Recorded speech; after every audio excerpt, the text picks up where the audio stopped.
పిలచుచున్నది నిత్యత్వము నుండి కాలములోనికి నీవు నన్ను పంపగా. నిత్యత్వము నుండి కాలములోనికి నీవు నన్ను పంపగా.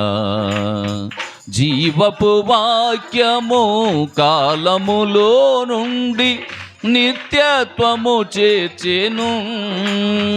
జీవపు వాక్యము కాలములో నుండి నిత్యత్వము చేర్చెను.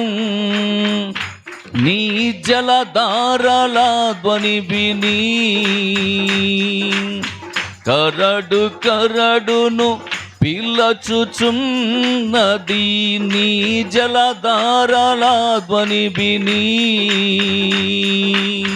కరడు కరడును పిలచుచున్నది.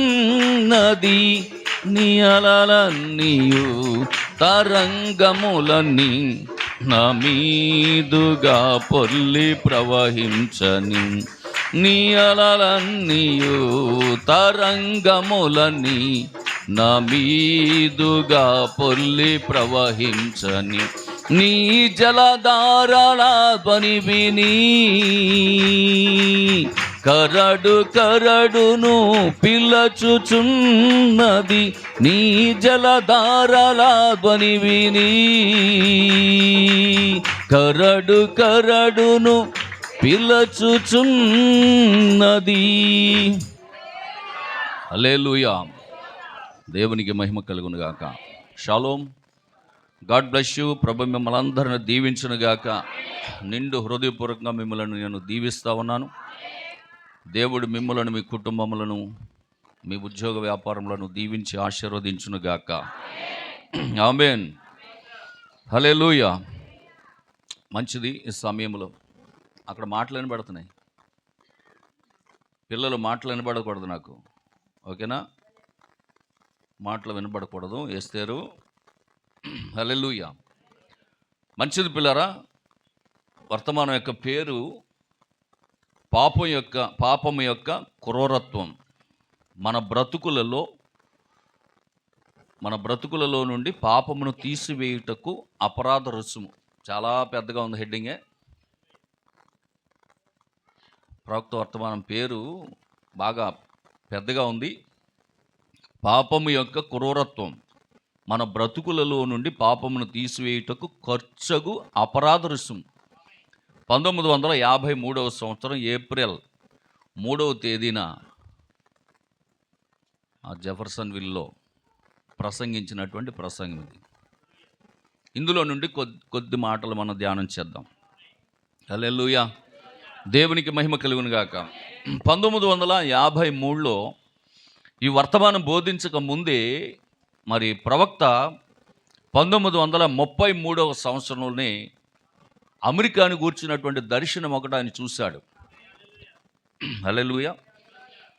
మీరు కావాలంటే వెళ్ళేటప్పుడు అక్కడ చూడండి. 1933వ సంవత్సరంలో బ్రదర్ బ్రెన్హామ్ గారు చూసినటువంటి దర్శనాలు 7 దర్శనాలు అక్కడ మీకు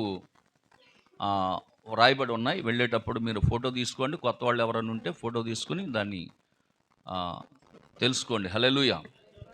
కనుక ఆ 7 దర్శనాల్లో ఇప్పటికీ బహుశా 6 మన మధ్యలో నెరవేరి ఉన్నాయి. 7వది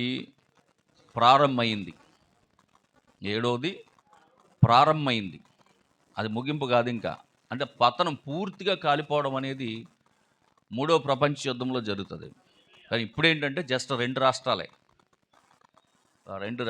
అంటే కాలిఫోర్నియా, లాస్ ఏంజల్ అనేటటువంటి 2 ప్రాంతాలు, 2 పట్టణాలు, సిటీలు. అవి 2 కూడా ఈ నెల 9వ తేదీన అగ్ని ప్రమాదానికి గురైనవి. అప్పుడు 9వ తారీఖున అంటుకున్నటువంటి మంటలు ఈరోజు వరకు కూడా కంట్రోల్ అవ్వాల. ఈరోజు వరకు కూడా అది కంట్రోల్లోకి రాలేదు. మంటలు ఆర్పడానికి శతవిధాల అగ్నిమాపక సిబ్బంది ప్రయత్నం చేస్తూనే ఉన్నారు. కానీ నేటి వరకు కూడా ఆ మంటలను ఆర్పడం వాళ్ళ వల్ల కాలేదు. వాళ్ళు ఎంతో టెక్నాలజీ ఉంది వాళ్ళ దగ్గర, అయినా సరే వారు ఏమాత్రము కూడా ఆ మంటలను ఆర్పలేకపోతున్నారు. దేవునికి స్తోత్రం, హల్లెలూయా, దేవునికి మహిమ కలుగును గాక. కనుక ఈ అమెరికాను గూర్చినటువంటి దర్శనం 1933లోనే చూసి అమెరికా కాలిపోబోతోంది అనేటటువంటి అంశాన్ని ప్రవక్త ముందే చెప్పారు. కానీ ఈ ఈ సంఘ శాఖల్లో ఉన్నటువంటి వారికి ఆయన్ని ఒక అబద్ధ ప్రవక్తగా చిత్రీకరించారు. ఆయనను బ్రదర్ విలియం మ్యారెన్ బ్రెన్హామ్ గారిని ఒక అబద్ధ ప్రవక్తగా చిత్రీకరించి ఆయన బోధలు అబద్ధమని లోకానికి ప్రచారం చేస్తూ ఉన్నారు. హల్లెలూయా, దేవునికి మహిమ కలుగును గాక. అయితే ప్రియులారా, ఆయన వధువు మాత్రం మోసపోదు. ఎన్నికలో ఉన్న ఆయన వధువు మోసపోదు. దేవునికి స్తోత్రం, హల్లెలూయా, దేవునికి మహిమ కలుగును గాక. కనుక ప్రపంచం యొక్క అంతానికి ఎంత దగ్గరలో మనం ఉన్నామో ఒక్కసారి ఆలోచన చేయండి. ప్రవక్త చెప్పినటువంటి కార్యాలు జరుగుట చూచినా, కళ్ళ ముందు కనబడుతున్నా, నెరవేరుతున్న ఈ సంఘ శాఖలైనటువంటి వారు అందరూ కూడా ఆయన మీద ఒక ముద్ర మోపుతూ అబద్ధ ప్రవక్త అని చెప్తూ త్రోసివేస్తూ ఉన్నారు. అందుకే పిల్లరా, ప్రసంగి భక్తుడు చెప్తున్నటువంటి మాట, పూర్వం జరిగినదే మరలా జరుగుతుంది, భూమి మీద కొత్తగా ఏమీ జరగట్లేదు. పూర్వం ఏం జరిగిందంటే, నోవాహు కాలములో నోవాహు తీసుకొచ్చినటువంటి వర్తమానమును త్రోసివేశారు. తీసుకొచ్చిన ప్రవక్తను నమ్మలేదు. జాగ్రత్తగా గమనించండి, నోవాహు తీసుకొచ్చినటువంటి వర్తమానం నోవాహుది కాదు, అది దేవుని వద్ద నుండి వచ్చిన వర్తమానం. నోవాహు ఎవరంటే మనుషుల చేత నిర్మించబడిన, తయారు చేయబడిన ప్రవక్త కాదండి. దేవుని చేత పిలువబడినటువంటి ఆ కాలములో అతడు నిందారహితుడు, నీతిమంతుడు. ఆ కాలములో ఉన్న తరములో అందరికంటే నీతిపరుడు గనుక దేవుడు తన వాక్కుని ఎవరికి ఇచ్చాడంటే నోవాహుకు మాత్రమే ఇచ్చాడు. హల్లెలూయా. కనుక అతని వర్తమానం త్రోసివేసినట్లుగా నేడు కూడా అదే జరుగుతూ ఉన్నది. ఆమేన్. ప్రభు అయిన యేసు మన కష్టములన్నీ ఎరిగినవాడు, మన భారములన్నీ భరించువాడు. బాప్తిస్మం పొందుట ద్వారా యేసుక్రీస్తుని మన సొంత రక్షకునిగా అంగీకరించి ఉన్నాం. ఆమేన్, హల్లెలూయా. మర్చులమైనటువంటి మానవుల అందరినీ కూడా మరణ ఛాయలు గుండా వెళ్ళవలసి ఉన్నది. మర్చులమైనటువంటి మర్త్యమైనటువంటి ఈ శరీరం, మరణమునకు లోనైనటువంటి ఈ శరీరం, మన ప్రయాణం ఎలా ఉందంటే మరణము గుండానే మనం వెళ్ళవలసి ఉన్నది. ఏదో ఒకరోజు మనలో ప్రతి ఒక్కరూ అలా మరణము గుండా వెళ్ళవలసిన వాళ్ళమై ఉన్నాం. హల్లెలూయా, దేవునికి మహిమ కలుగును గాక. కనుక నా ప్రియమైనటువంటి దేవుని బిడ్డలారా, దేవుని యొక్క వాక్యం సెలవిస్తూ ఉన్నది. ఇక్కడ ప్రవక్త కొన్ని మాటలు చెప్తున్నాడు. హల్లెలూయా. అయితే అందరిలాగా వెళ్ళి అక్కడే ఉండిపోము, కానీ అమర్త్యలముగా మారి సజీవులమై తిరిగి లేస్తాం మనం. అది క్రైస్తవులుగా మనకున్న నిరీక్షణ అయి ఉన్నది. హల్లెలూయా, దేవునికి మహిమ కలుగును గాక. ఆమేన్. ఎందుకంటే పిల్లరా, మన పాపములకు వెల చెల్లించబడింది, మరణపు ముళ్ళు విరవబడింది. మరణాన్ని జయించిన దేవుణ్ణి మనం కలిగి ఉన్నాం, పాపాన్ని జయించిన దేవుణ్ణి మనం కలిగి ఉన్నాం. హల్లెలూయా, దేవునికి మహిమ కలుగును గాక. సమాధిని జయించిన దేవుణ్ణి మనం కలిగి ఉన్నాం. ఆమేన్. సజీవుడైన దేవుణ్ణి మనం కలిగి ఉన్నాం. హల్లెలూయా. మృత్యుంజయుడైనటువంటి దేవుణ్ణి మనకున్నాడు. అదే మన నిరీక్షణ అయి ఉన్నది. ఆమేన్, హల్లెలూయా. ఇప్పుడు రండి, యెషయా గ్రంథము 53వ అధ్యాయం 6వ వాక్యాన్ని మరలా ఒకసారి చదువుదాం. మనమందరము గొర్రెల వలె త్రోవ తప్పిపోతిమి, మనలో ప్రతివాడును వారికి ఇష్టమైన త్రోవకు తొలగిన దేవునికి స్తోత్రం. దేవుడు ఏర్పాటు చేసినటువంటి మార్గము నుండి మానవుడు తనకిష్టమైన మార్గానికి తొలగిపోయాడు పిల్లరా. అందుకే మొదటి వాక్యం అంటాడు, మేము తెలియజేసిన సమాచారం ఎవడు నమ్మెను? మేము తెలియచేసిన బేస్ తగ్గించారా అండి? చెక్. హలో, మేము తెలియచేసిన సమాచారము ఎవడు నమ్మెను? యెహోవా బాహువు ఎవనికి బయలుపరచబడెను? ఆమేన్. మేము తెలియచేసిన సమాచారం ఎవడు నమ్మాడు? ఆమేన్. హల్లెలూయా. దేవునికి మహిమ కలుగును గాక, దేవునికి స్తోత్రం కలుగును గాక. చూడండి, లేత మొక్క వలె ఎండిన భూమిలో మొలిచిన మొక్క వలెను అతడు ఆయన ఎదుట పెరిగెను. అతనికి స్వరూపమైనను సొగసైనను లేదు. మనం అతన్ని చూచి అపేక్షించినట్లుగా అతని యందు స్వరూపము లేదు. అతడు తృణీకరింపబడిన వాడును, ఆయను మనుషుల వలన విసర్జింపబడిన వాడును, వ్యసనాక్రాంతుడుగాను వ్యాధిని అనుభవించిన వాడుగాను మనుషులు చూడ నల్లని వానిగాను ఉండెను. దేవునికి స్తోత్రం. అతడు తృణీకరింపబడిన వాడు గనుక మనం అతని ఎన్నిక చేయలేదు. వింటున్నారా? లోకము ఆయన తృణీకరించింది. యేసుక్రీస్తుని లోకం ఏం చేసింది? తృణీకరించింది. లోకం అనుకున్నట్లుగా ఆయన రాలేదు. హల్లెలూయా. మనుషులు ఊహించినట్లుగా ఆయన రాలేదు. గొప్ప గొప్ప వారు ఎదురు చూసినట్లుగా ఆయన రాలేదు. ఆమేన్. ఆయన వచ్చిన విధానం వేరే ఉంది. వింటున్నారా? ఆయన వచ్చిన విధానం వేరుగా ఉంది. ఆయన లోకానికి వచ్చిన విధానం చాలా అద్భుతంగా ఉన్నది. దేవునికి స్తోత్రం. హల్లెలూయా, హల్లెలూయా. దేవునికి మహిమ కలుగును గాక. కనుక నా ప్రియమైనటువంటి దేవుని బిడ్డలారా, దేవుని యొక్క వాక్యం సెలవిస్తూ ఉన్నది. చూడండి, ఆయన నిశ్చయముగా మన రోగములను భరించెను, మన వ్యసనములను వహించెను అంటున్నాడు. దేవునికి స్తోత్రం. హల్లెలూయా. దేవునికి మహిమ కలుగును గాక. ఇంకా చాలా అద్భుతమైనటువంటి మాటలు. కనుక పిల్లరా, యెషయా గ్రంథములో ఉన్నటువంటి మరి ఈ మాటలు మనం గమనించినట్లయితే పిల్లరా, ఎక్కడో ఉన్నటువంటి ఆ యొక్క నపుంసకుడు, ఆ కేంద్ర మంత్రి, ఆర్థిక శాఖ మంత్రి, ఆయన చదువుతున్నాడు, ఆయనకి అర్థం కావట్లేదు. మాటలు అర్థమవుతున్నాయి. ఆయన ఒక దినాన్న యెరూషలేము దేవాలయానికి వెళ్ళాడా? యెరూషలేము దేవాలయానికి వెళ్ళి అక్కడ ఒక గ్రంథపు చుట్టను కొనుక్కొని మరి రథం మీద ఎక్కి చదువుకుంటూ వస్తున్నాడు. అసలు ఎవరైనా ఎందుకు నలగొట్టబడ్డాడు, మన బాధలు ఎందుకు భరించాడు, ఆయనకు సొగసు ఎందుకు లేదు, స్వరూపం ఎందుకు లేదు, అసలు ఎవరైనా అని చెప్పి ఆయన ఆలోచనలో పడ్డాడు. తెలుసుకోవాలనేటటువంటి ఆసక్తి ఆయనలో ఉంది. కాబట్టే పిల్లరా, అక్కడ దేవుడు ఫిలిప్పుని తీసుకొచ్చి ఆ యొక్క ఆర్థిక శాఖ మంత్రికి, ఆ నపుంసకుడు రథం మీద వెళ్ళుచున్నటువంటి ఆ వ్యక్తికి దాన్ని తెలియజేశాడు. మేము తెలియచేసిన సమాచారం ఎవడ నమ్మేను? యూదులు నమ్మలా. కానీ ఫిలిప్ వచ్చి దానిని యెషయా గ్రంథాన్ని వివరించి చెప్పినప్పుడు నపుంసకుడు నమ్మాడు, బాప్తిసం పొందాడా లేదా? హల్లెలూయా. దేవునికి మహిమ కలుగును గాక. కనుక ఇక్కడ యెషయా గ్రంథాన్ని మనం గమనించినప్పుడు హల్లెలూయా పిల్లరా, ఆ వ్యక్తి ఎవరు అని ఎప్పుడైనా ఇశ్రాయేలు ఆలోచన చేస్తారా? ఈ వాక్యం ఎన్నోసార్లు చదువుకుని ఉంటారు వాళ్ళు, అవునా కదా?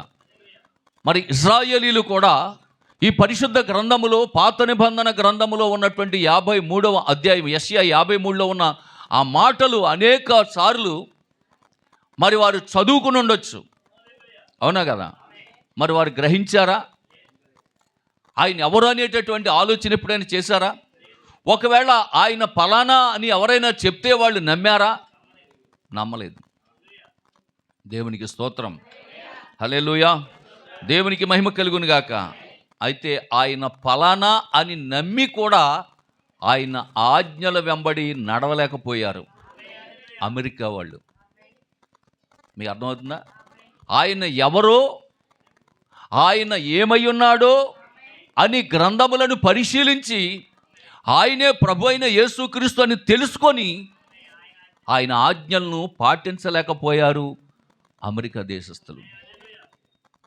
నిజంగా నాకు చాలా విచిత్రం ఏంటంటే, ఆయనకి ఎంత గొప్ప పేరు వచ్చిందంటే అమెరికా దేవుడు. అవునా కదా?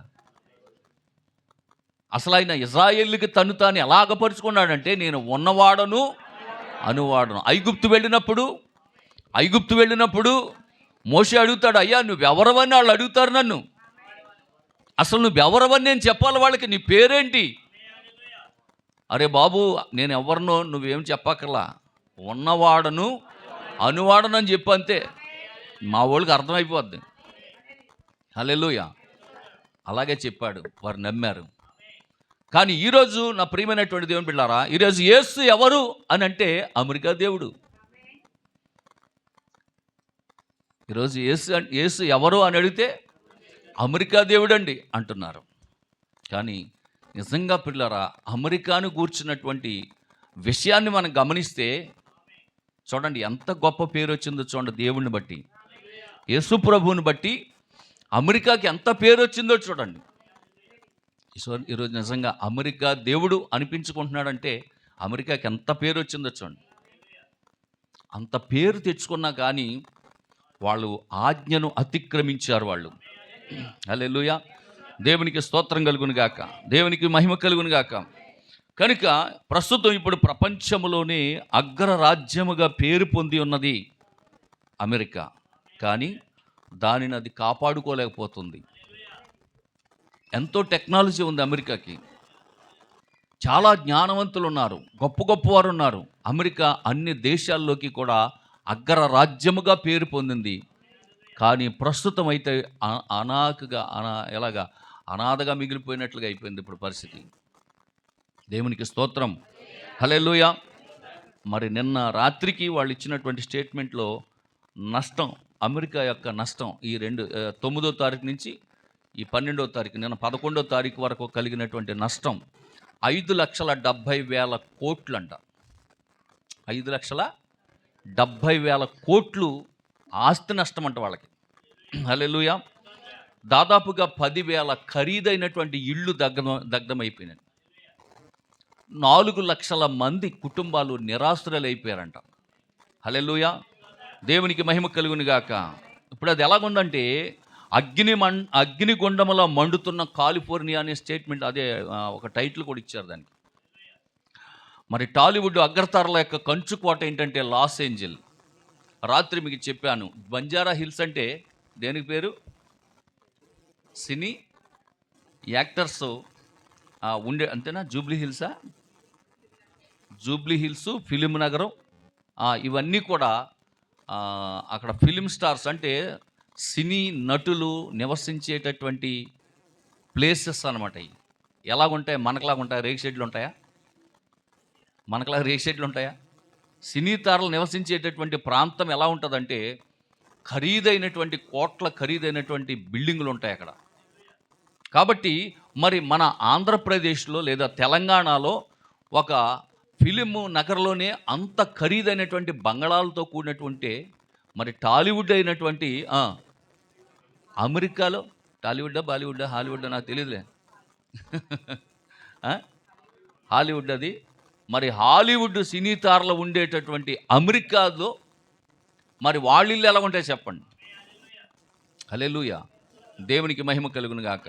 ఆ ఇళ్ళు మామూలుగా లేవండి. అయితే పిల్లలు గమనించండి, మనకలాగా సిమెంట్తో కట్టిన ఇళ్ళు కాదు అవి కేవలము చెక్కతో కట్టిన ఇళ్ళు. గుర్తుంచుకోండి. ఎందుకంటే అనేక మార్లు అవి ప్రమాదాలకి గురవుతూ ఉంటాయి. అనేక మార్లు ప్రమాదాలకి, టోర్నడోలు అనేటటువంటి ఒక సుడిగాలి లాంటిది వస్తుంది.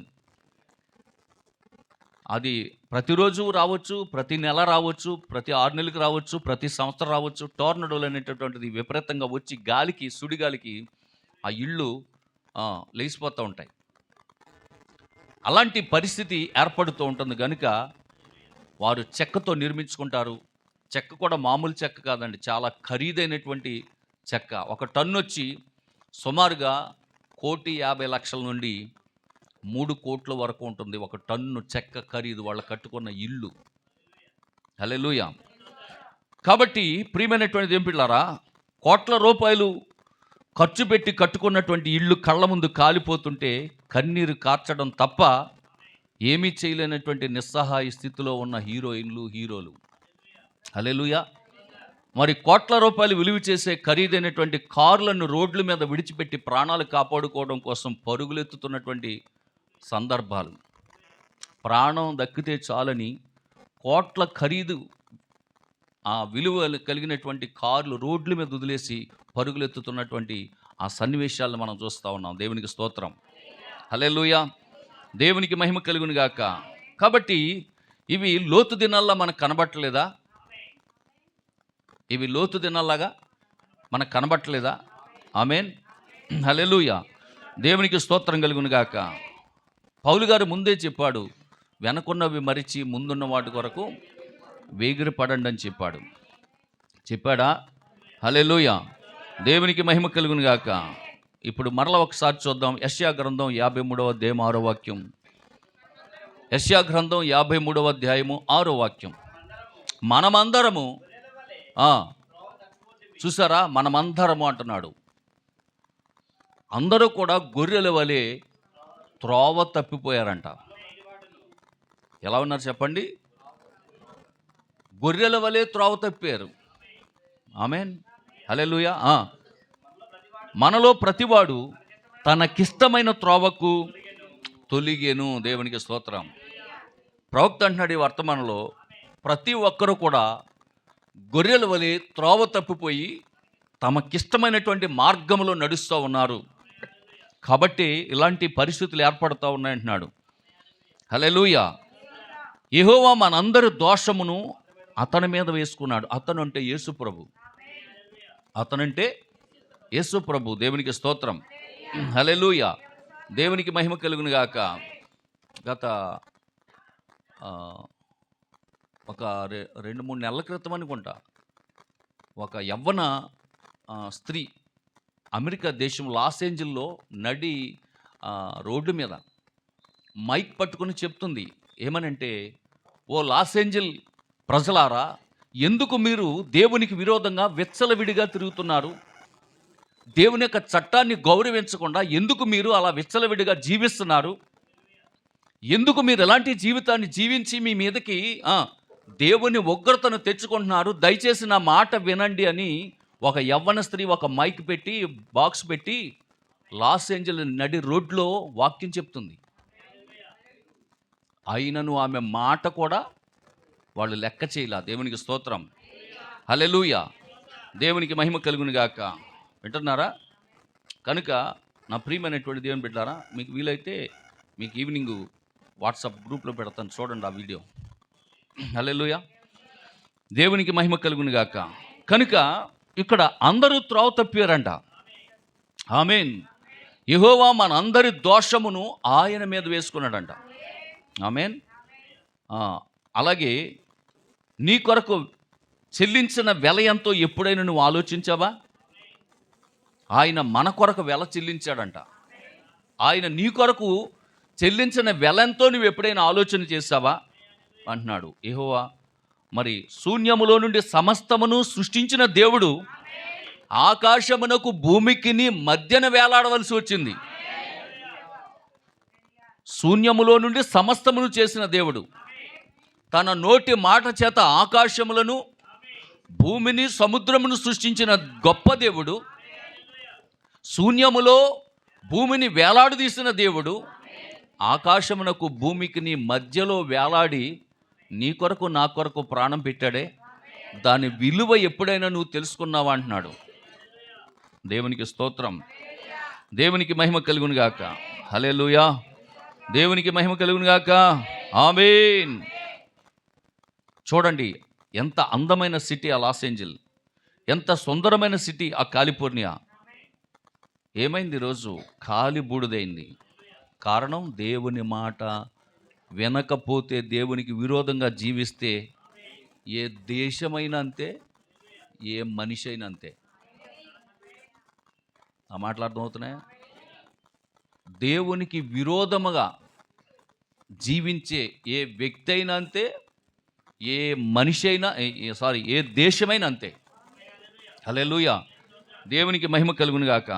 కాబట్టి ఇక్కడ ప్రవక్త చాలా అద్భుతమైనటువంటి మాటలు ఇక్కడ చెప్తూ ఉన్నాడు. మారు మనసు పొందడానికి దేవుడు మానవునికి అవకాశం ఇచ్చాడు. తిరిగి జన్మించడానికి దేవుడు అవకాశం ఇస్తున్నాడు. మానవుడు దాన్ని ఉపయోగించుకోవట్లేదు. కాబట్టే అతడు నాశనకరమగు మార్గంలో నడుస్తున్నాడు. ఆదిలో దేవుడు ఆదాము అవ్వలకు ఒక ఆజ్ఞ ఇచ్చాడు. దానిని అవ్వ అతిక్రమించింది. తద్వారా మానవులైనటువంటి మనమందరము మరణ మార్గములో ప్రయాణం చేయవలసి వచ్చింది. అదే దేవుడు మానవుడిగా భూమి మీదకి వచ్చి తిరిగి మానవుడిని మరలా జీవ మార్గంలో నడిపించడానికి ఇష్టపడుతున్నాడు. హల్లెలూయా, దేవునికి స్తోత్రం కలుగును గాక. దేవుడు ఏర్పాటు చేసినటువంటి మార్గములోనే మానవులు నడుచుకోవలసి ఉన్నది. లేని ఎడల మనిషికి మరణం, నరకం తప్పదు. ఆమేన్. దేవుని ఆజ్ఞ అతిక్రమం వల్లనే దేవుని ఆశీర్వాదాలు పోగొట్టుకుంటున్నాము, శాపాన్ని కొని తెచ్చుకుంటున్నామన్న సంగతి మీరు గుర్తించండి అంటున్నాడు. హల్లెలూయా, దేవునికి మహిమ కలుగును గాక. సరే, మంచిది. మరి ఇప్పుడు గత కాలంలో మీకు ఒకసారి నేను చెప్పాను, ప్రసంగి గ్రంథం 1వ అధ్యాయము 8 నుండి 11 వరకు చదివితే దాన్ని కొద్దిగా నేను వివరించాలని ఆశపడుతున్నాను.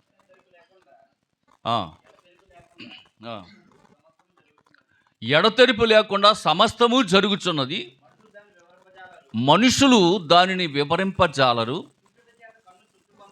చూడండి, చూచుట చేత కన్ను తృప్తి పొందకున్నది, వినుట చేత చెవికి తృప్తి కలగట్లేదు. మునుపు ఉండినదే ఇకను ఉండబోవున్నది. సూర్యుని క్రింద నూతనమైనది ఏదియూ లేదు. ఇది నూతనమైనది అని ఒకదాన్ని గూర్చి ఒకడు చెప్పును, అయితే అది కూడా మనకు ముందుండిన తరములో ఉండినదే. ఇది కొత్తదని మనం అనుకుంటాం. అయ్యో, ఇది ఇలా జరిగిందేంటి అని మనం అనుకుంటాం. కానీ ఈ జరిగినది పూర్వకాలం జరిగింది. అవును కదా? హల్లెలూయా, దేవునికి మహిమ కలుగును గాక. వింటున్నారా? ఇప్పుడు కాలిఫోర్నియా కానీ లాస్ ఏంజల్ కానీ ఈ 2 పట్టణాలు కాలిపోవడం మనకు కొత్తగా ఉంది. అవునా కదా? క్రొత్తగాను, విచిత్రంగాను, వింతగాను. అయ్యో, అదేంటి అంత అందమైనటువంటి సిటీలు, అంత గొప్ప అమెరికా దేశం, అంత గొప్ప ఏంటది దానికి ప్రొటెక్షను, ఆ దేశానికి ఎంతో ప్రొటెక్షన్ ఉన్నటువంటి దేశం అది. అలాంటి ప్రొటెక్షన్ కలిగినటువంటి దేశం ఇలా కాలిపోవడం ఏంటి అని మనం అనుకుంటాం, ఆశ్చర్యంగా అనుకుంటాం.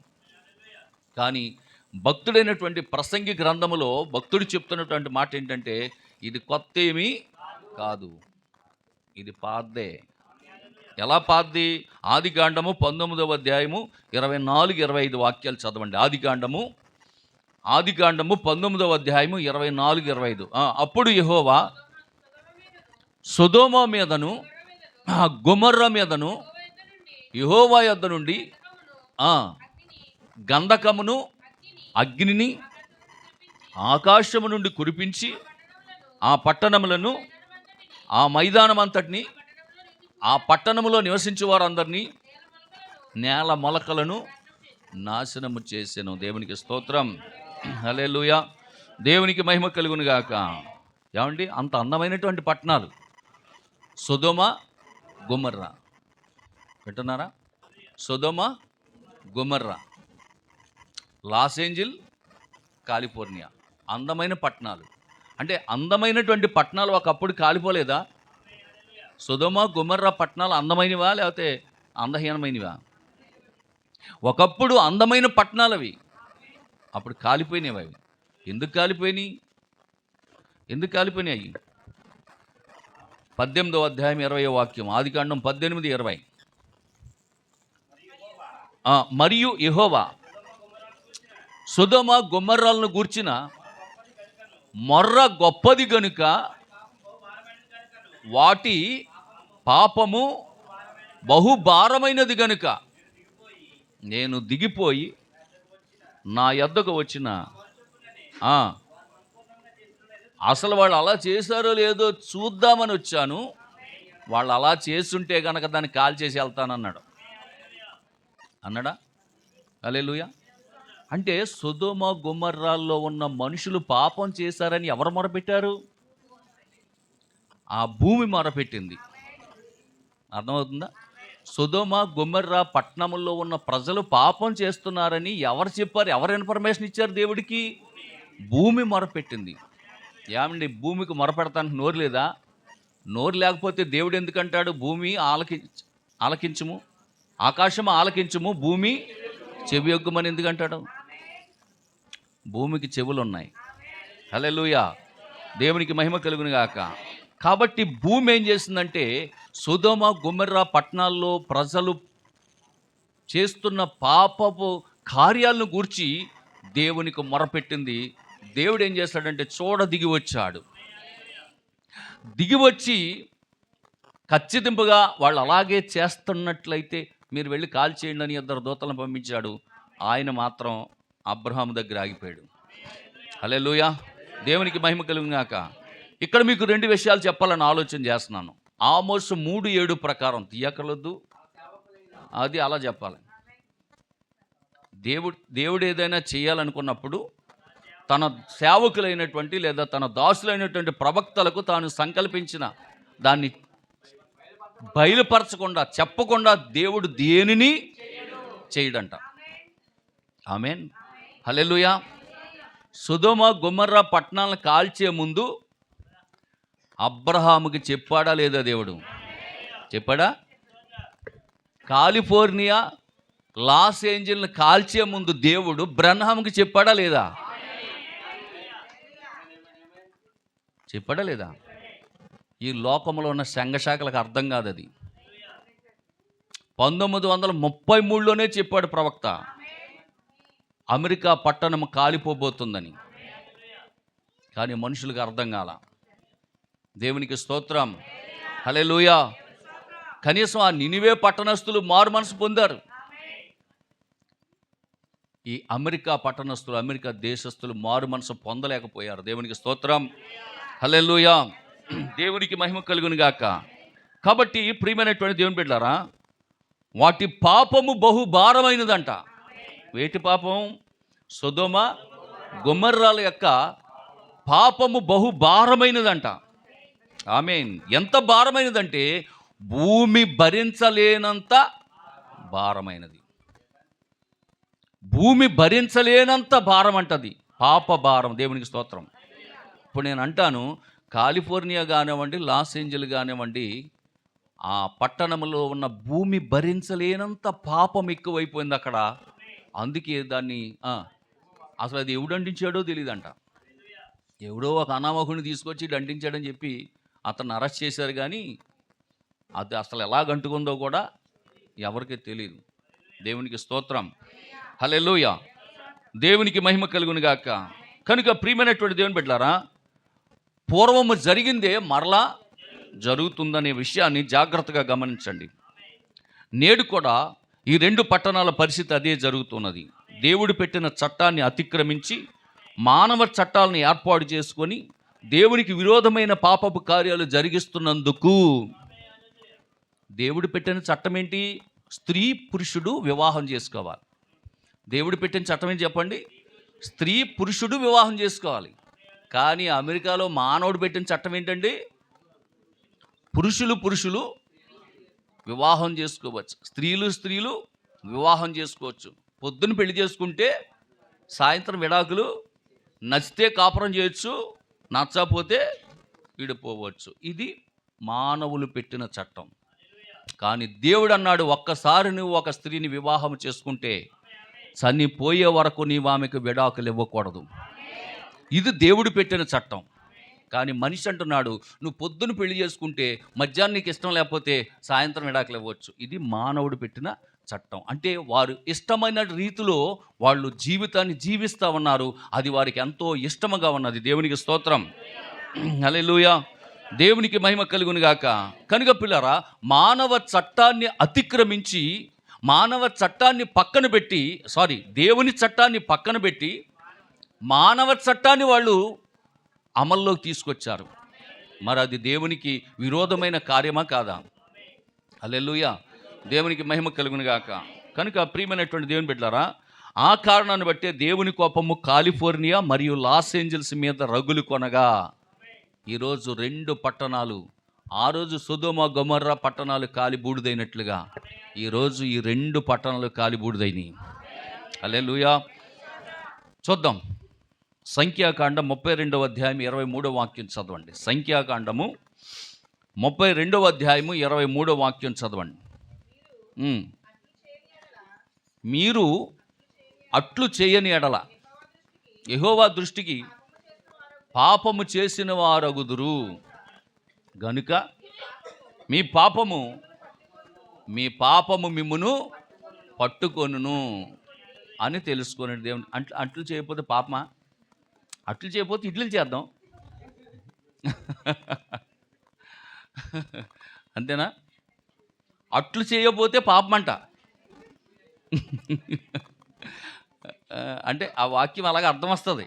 అంటే అలా అర్థమవుతుంది చూడండి. మీరు అట్లు చేయకపోతే పాపం, కాబట్టి అట్లే చేద్దామా? ఇడ్లీలు చేస్తే పాపమా? హల్లెలూయా. దేవునికి మహిమ కలుగాక. అట్లు అంటే ఎట్లు.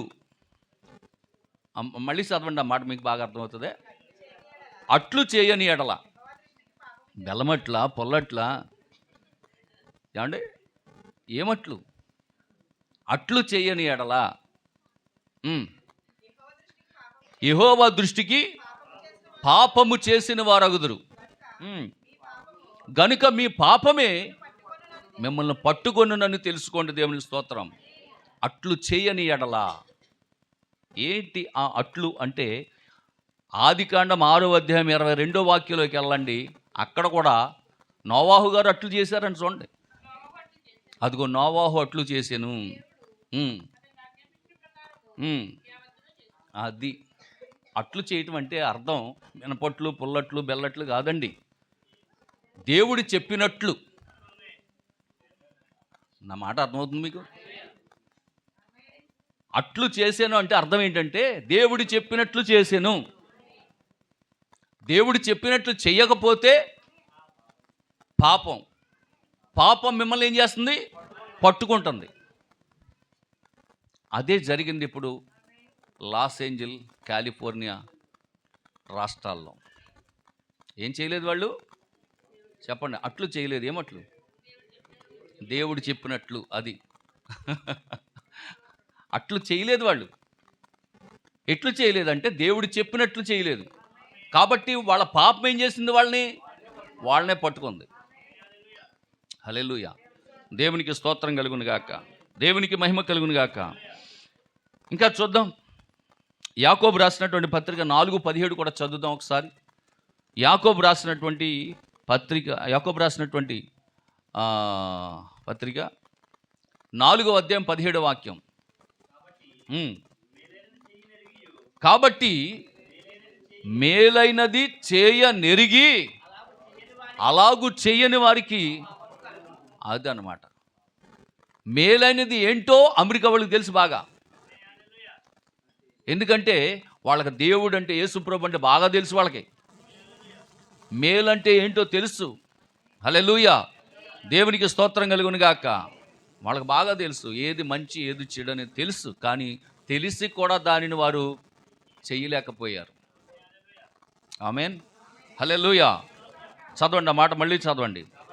కాబట్టి మేలైనది చేయనెరిగి అంటే ఏది మంచో అది నీకు తెలిసి, ఏది మంచో అది నీకు తెలిసి దానిని చెయ్యకపోవడమే పాపం. చెడ్డని తెలిస్తే మానేయడం పెద్ద గొప్పేం కాదు. కానీ ఏది మంచి అనేది తెలిసిందో దానిని చెయ్యకపోవడం. ఏంటి మంచి? ఆజ్ఞలే మంచివి. దేవుడిచ్చిన ఆజ్ఞలే మంచివి. మానవుడికి దేవుడిచ్చిన ఆజ్ఞలే మంచివి. ఆ ఆజ్ఞలను పాటించకపోవడమే పాపం. అందుకే అంటాడు ఆజ్ఞ అతిక్రమమే పాపమని. హల్లెలూయా. దేవునికి స్తోత్రం కలుగును గాక. సామెతల గ్రంథం 24వ అధ్యాయం 9వ వాక్యం. సామెతల గ్రంథము 24వ అధ్యాయము 9వ వాక్యం. మూర్ఖుని యోచన పాపము. యోచన అంటే ఆలోచన. మూర్ఖుడు ఏమన్నా మంచిగా ఆలోచిస్తాడంటే మంచిగా ఆలోచించడం. మూర్ఖుని యొక్క ఆలోచన యోచన ఎల్లప్పుడూ కూడా చెడ్డదే. ఆ చెడ్డ ఆలోచనే పాపమంట. మూర్ఖుని యొక్క యోచన పాపం. అంటే వాడు మూర్ఖుడు ఎప్పుడు మంచిది ఆలోచిస్తాడా? మూర్ఖుడు ఎప్పుడు తన ఆలోచన ఎలా ఉంటుంది? బుర్రలో చెడ్డగా ఉంటుంది. ఆ చెడ్డ ఆలోచనే పాపం. దేవునికి స్తోత్రం. హల్లెలూయా. రోమాపత్రిక 14వ అధ్యాయం 23వ వాక్యం. రోమాపత్రిక 14వ అధ్యాయము 23వ వాక్యం.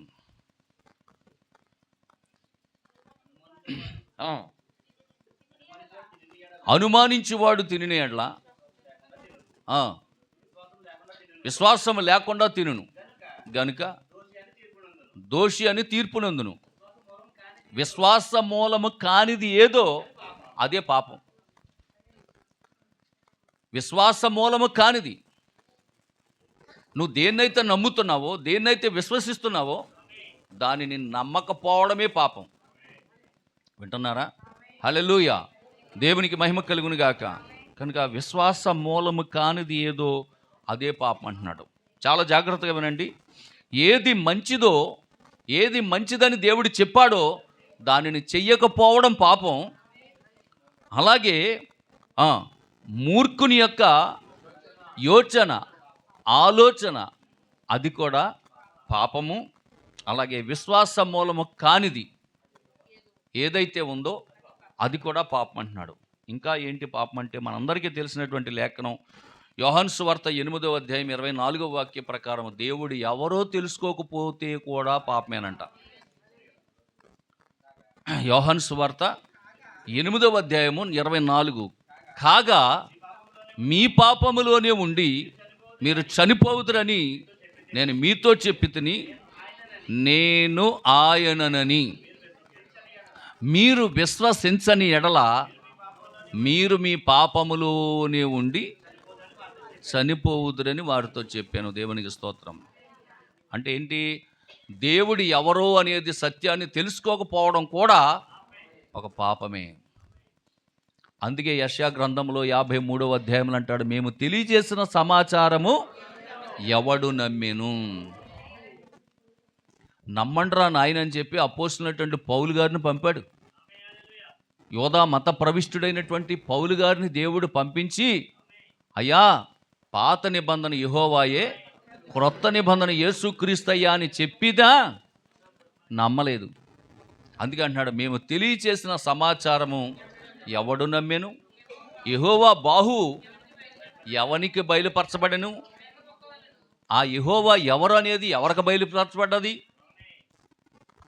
ఆ యెహోవాయే యేసుక్రీస్తు అని ఈరోజు ప్రపంచవ్యాప్తంగా సువార్త బోధించబడుతున్న ఇజ్రాయేల్ యొక్క చెవికి వినపట్లేదు, ఎక్కట్లేదు, మనసుకి అంగీకరించట్లేదు. వాళ్ళ యోచన చెడ్డది, వాళ్ళ ఆలోచన చెడ్డది, దేవుని గురించిన అవగాహన వాళ్ళకి లేదు. దేవునికి స్తోత్రం కలుగును గాక. హల్లెలూయా. దేవునికి మహిమ కలుగును గాక. అల్లరితో కూడిన ఆటపాటలు మంచిది కాదు అని బైబిల్ చెప్తుంటే క్లబ్బులు పబ్బులు అమెరికాలో విపరీతమైనటువంటి విచ్చలవిడి. అక్కడే కాదండి, మన భారతదేశంలో కూడా, మన దేశంలో కూడా విపరీతంగా ఉన్నాయండి. హల్లెలూయా.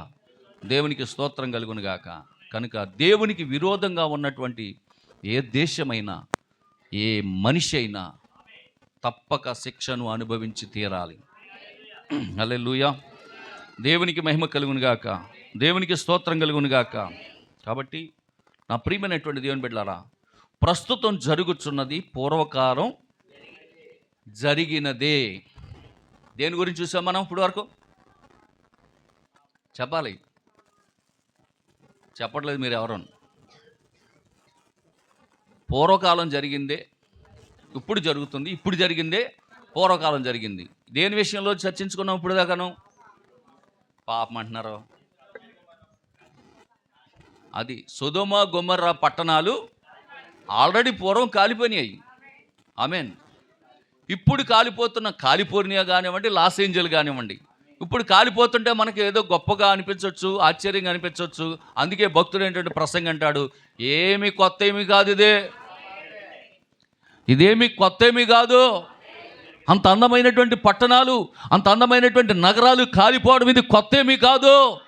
ఒక దినాన్న లోతు దినముల్లో సొదొమ గొమొర్రా పట్టణాలను దేవుడు ఒక దినాన్న కాల్చివేశాడు. ఎందుకంటే వారు చేసిన పాపములు అటువంటివి. భూమి భరించలేనంత పాపం వాళ్ళు చేశారు కనుక ఆ పట్టణాలను దేవుడు కాల్చివేశాడు. ఇది నూతనమైనది ఏమీ కాదు, ఇది కొత్త ఏమీ కాదు. ఇప్పుడు కాలిఫోర్నియా, లాస్ ఏంజల్స్ పట్టణాలు కాలిపోవడం కొత్త ఏమీ కాదు. ఇలాంటి పట్టణాలు ఆల్రెడీ గతంలో కాలిపోయి ఉన్నాయి. ఆమేన్. ఒకటి చెప్పానా, రెండోది చెప్తాను, రాసుకోండి. ఎస్తేరు గ్రంథం 3వ అధ్యాయం 8-9 వాక్యాలు. ఎస్తేరు గ్రంథము 3వ అధ్యాయము 8-9 వాక్యాలు. అంతటా హమాను అహష్వేరోషుతో చెప్పినది ఏమనగా, నీ రాజ సంస్థానములన్నిటిలో జనులలో ఒక జాతి వారు చెదిరి ఉన్నారు. వారి విధులు సకల జనుల విధులకు వేరుగా ఉన్నవి. వారు రాజు యొక్క ఆజ్ఞలను గైకొనువారు కారు. కాబట్టి వారిని ఉండనిచ్చుట రాజునకు ప్రయోజనకరము కాదు. రాజుకు సమ్మతైతే వారిని చంపేసినట్లు నేను ఆ పని చేయవారికి 20,000 మణుగులు వెండి రాజు యొక్క ఖజానాలో ఉంచుటకు తూచి అప్పగించినట్లు చట్టము పుట్టించమనగా, రాజు తన చేతి బొంగరము తీసి హమానుకిచ్చి. ఆమేన్, హల్లెలూయా. దేవునికి మహిమ కలుగును గాక. పూర్వం జరిగిందా? పూర్వం ఏం జరిగింది? ఒక జాతి ప్రజలు ఉన్నారంట. ఆ ప్రజలు సకల జనులు నిర్వర్తించేటటువంటి ఆచారాలకి భిన్నంగా ఉన్నారంట వాళ్ళు. ఆమేన్, అవునా కదా? ఇప్పుడు కూడా భారతదేశంలో ఉన్నటువంటి ప్రజల్లో ఒక జాతి ఉంది. ఆమేన్, ఒక జాతి ఉంది. ఆ జాతి వారు ఏమన్నా పెడితే తినరు. భిన్నంగా ఉండే జాతి ఒకటి ఉంది. మీకు అర్థమవుతుందా? హల్లెలూయా. ఇప్పుడు ప్రస్తుతం సకల జనుల యొక్క ఆచారాలకి అనుగుణంగా కాకుండా ప్రతికూలంగా ప్రవర్తించేటటువంటి ఒక గుంపు ఉంది. అదే క్రైస్తవులు. వాళ్ళ ఆచారాల జోలికి కానీ, వాళ్ళ పద్ధతుల జోలికి కానీ, వాళ్ళ యొక్క ఫంక్షన్లకు కానీ వెళ్ళనటువంటి ప్రత్యేకించబడినటువంటి ఒక జాతి ఉంది. దాని గురించి పేతురు గారు ముందే చెప్పారు. 1 పేతురు 2:9. పేతురు రాసిన మొదటి పత్రిక 2వ అధ్యాయము 9. అయితే మీరు చీకటిలో నుండి ఆశ్చర్యకరమైన తన వెలుగులోనికి మిమ్మును పిలిచిన వాణి గుణాతిశయములను ప్రచురము చేయి నిమిత్తము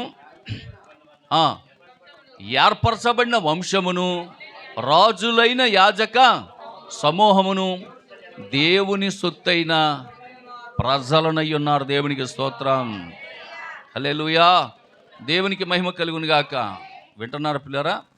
కనుక చూడండి, ఇక్కడ ఒక ప్రత్యేకమైనటువంటి జనాంగం ఉందంట. ఒక ప్రత్యేకమైన జనాంగం ఉందంట. అది ఆశ్చర్యకరంగా వాళ్ళు పిలువబడ్డారంట. వాళ్ళు కొంచెం, అమ్మాయి మీరు ఆ బెంచ్ దగ్గర కూర్చున్న వాళ్ళు కొద్దిగా ఎదరికి జరిగి కూర్చుంటే బెంచ్ మీద కూర్చున్న వాళ్ళు ఖాళీ ఉంటుంది. బెంచ్కి జారబడకండి. హల్లెలూయా. వింటున్నారా? కనుక ఇక్కడ ప్రత్యేకించబడినటువంటి ఒక జనాంగం ఉంది. వాళ్ళు ఆ జనులతో కలిసి ఉండరు వాళ్ళు. అలాంటి జనాంగమును ఏం చేయమంటున్నాడు ఇక్కడ హమాను?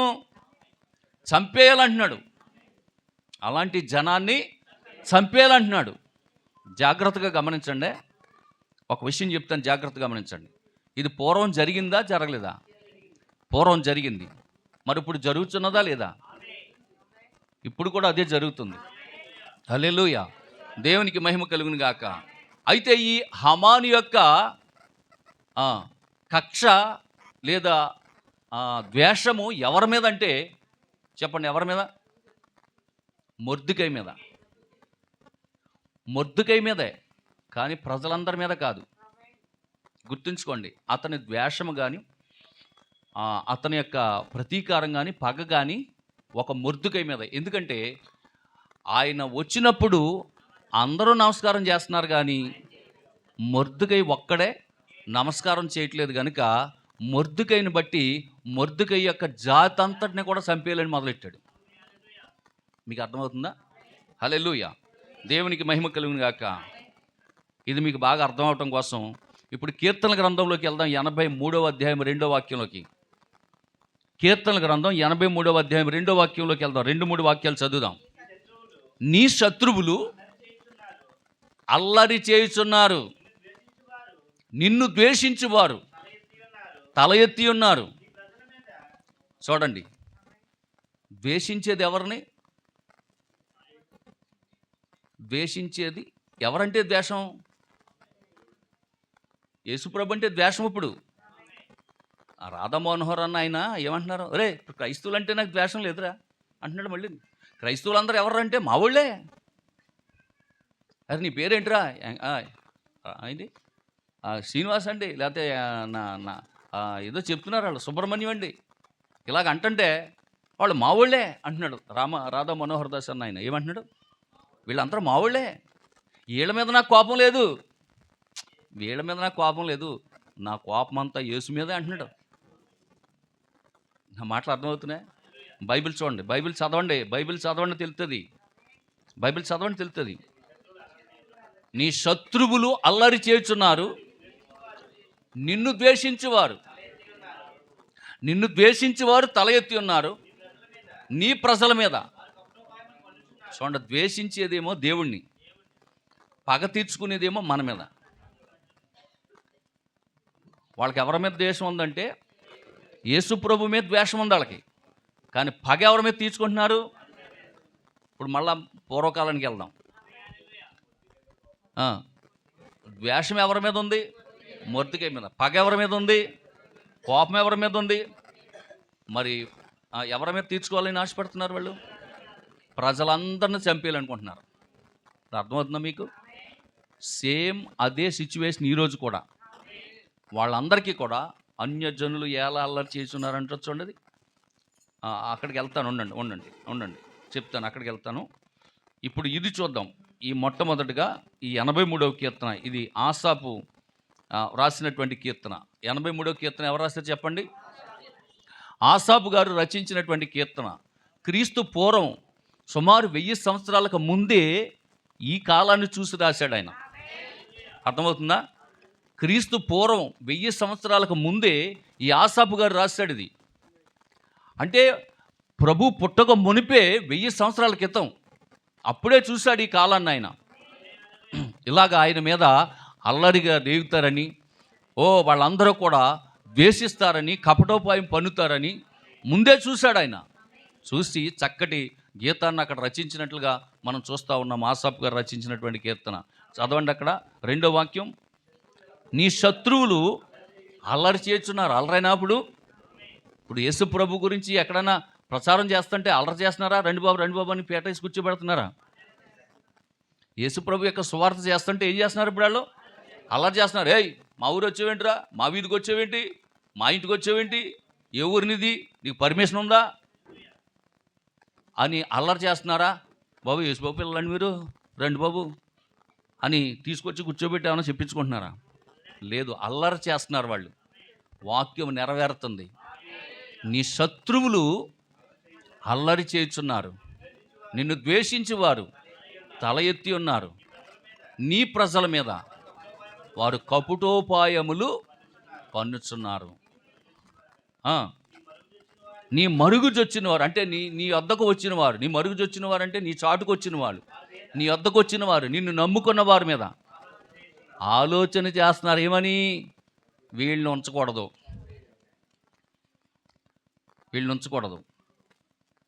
మీకు దాన్ని కూడా పంపుతానే. అది కూడా పంపుతాను, మీకు వాట్సాప్ గ్రూప్లో పంపుతాను. ఇంతంత కత్తులు పెట్టుకుని శపథాలు చేస్తుంటే గవర్నమెంట్ ఏం చేస్తుందండి భారతదేశంలో? ఇంతంత కత్తులు చూసారా? చూడలేదు మీరు? ఎవరైనా చూసారా? సీన్ గారు, జోసీన్ గారు చూశారు. ఇంతంత కత్తులండి, ఒక్కొక్కటి చేతిలో కత్తులు పట్టుకుని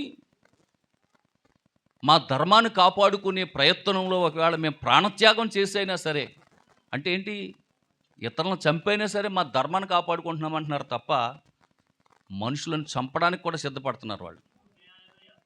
ఆమేన్, హల్లెలూయా, దేవునికి స్తోత్రం కలుగును గాక. కనుక ప్రియులారా, ఎంత మనము దగ్గర పడిపోయామో చూడండి, దేవుని యొక్క రాకడికి ఎంత సమీపంగా వచ్చేసామో చూడండి. హల్లెలూయా. కాబట్టి వాళ్ళు ఏం చేస్తున్నారంట? నీ శత్రువులు అల్లరి చేయుచున్నారు, నిన్ను ద్వేషించిన వారు తల ఎత్తి ఉన్నారు, నీ ప్రజల మీద వారు కపటోపాయములు పన్నుచున్నారు. అంటే నీ మరుగుజొచ్చినారు అంటే అర్థం ఏంటంటే, వాళ్ళ తెలుగు ట్రాన్స్లేషన్ వాళ్ళకి సరిగ్గా రాగా, నీ వద్దకు వచ్చిన వారు, లేకపోతే నీ శరణజొచ్చిన వారు, నీ నామములో బాప్తిసం పొందిన వారు, నిన్ను అంగీకరించిన వాళ్ళు, నీ దగ్గరకు వచ్చి రక్షణ బాప్తిసం పొందిన వారిని, వారి మీద అదనమాట ఆలోచనలో పడ్డారు. ఇప్పుడు ఎవరు బాప్తిసాలు పొందారు, ఎంతమంది ప్రభువుని నమ్ముకున్నారు, వీళ్ళందరినీ ఏం చేయాలా? లేకుండా చేయాలా. అసలు క్రైస్తవులనే పేరు ఇంకా జ్ఞాపకం రాకపోయినట్టు, అసలు అదొక జనం అనేది అసలు ఉండకుండా వాటిని సంహరించుదము రెండని. అదే కదండి మన జరిగిన మీటింగు విజయవాడ. మరి మన జరిగిన మీటింగ్ ఏంటనుకుంటున్నారు? అదే, క్రైస్తవులు అనేవారు ఒక జనాంగం, ప్రత్యేకించబడిన జనాంగం ఉంది. వాళ్ళు యేసుప్రభు నమ్ముకున్నారు. మనం పెట్టిన పలహారాలు వాళ్ళు తినరు. వాళ్ళు చాలా ప్రత్యేకమైనటువంటి ప్రజలు వాళ్ళు. కాబట్టి అలాంటి జనాంగాన్ని మన దేశంలో ఉంచకూడదు. వాళ్ళని నిర్మూలన చేయాలి, వాళ్ళని చంపేయాలి. వాళ్ళు ఏక మనస్సుతో వారు ఆలోచన చేసుకొని ఉన్నారు.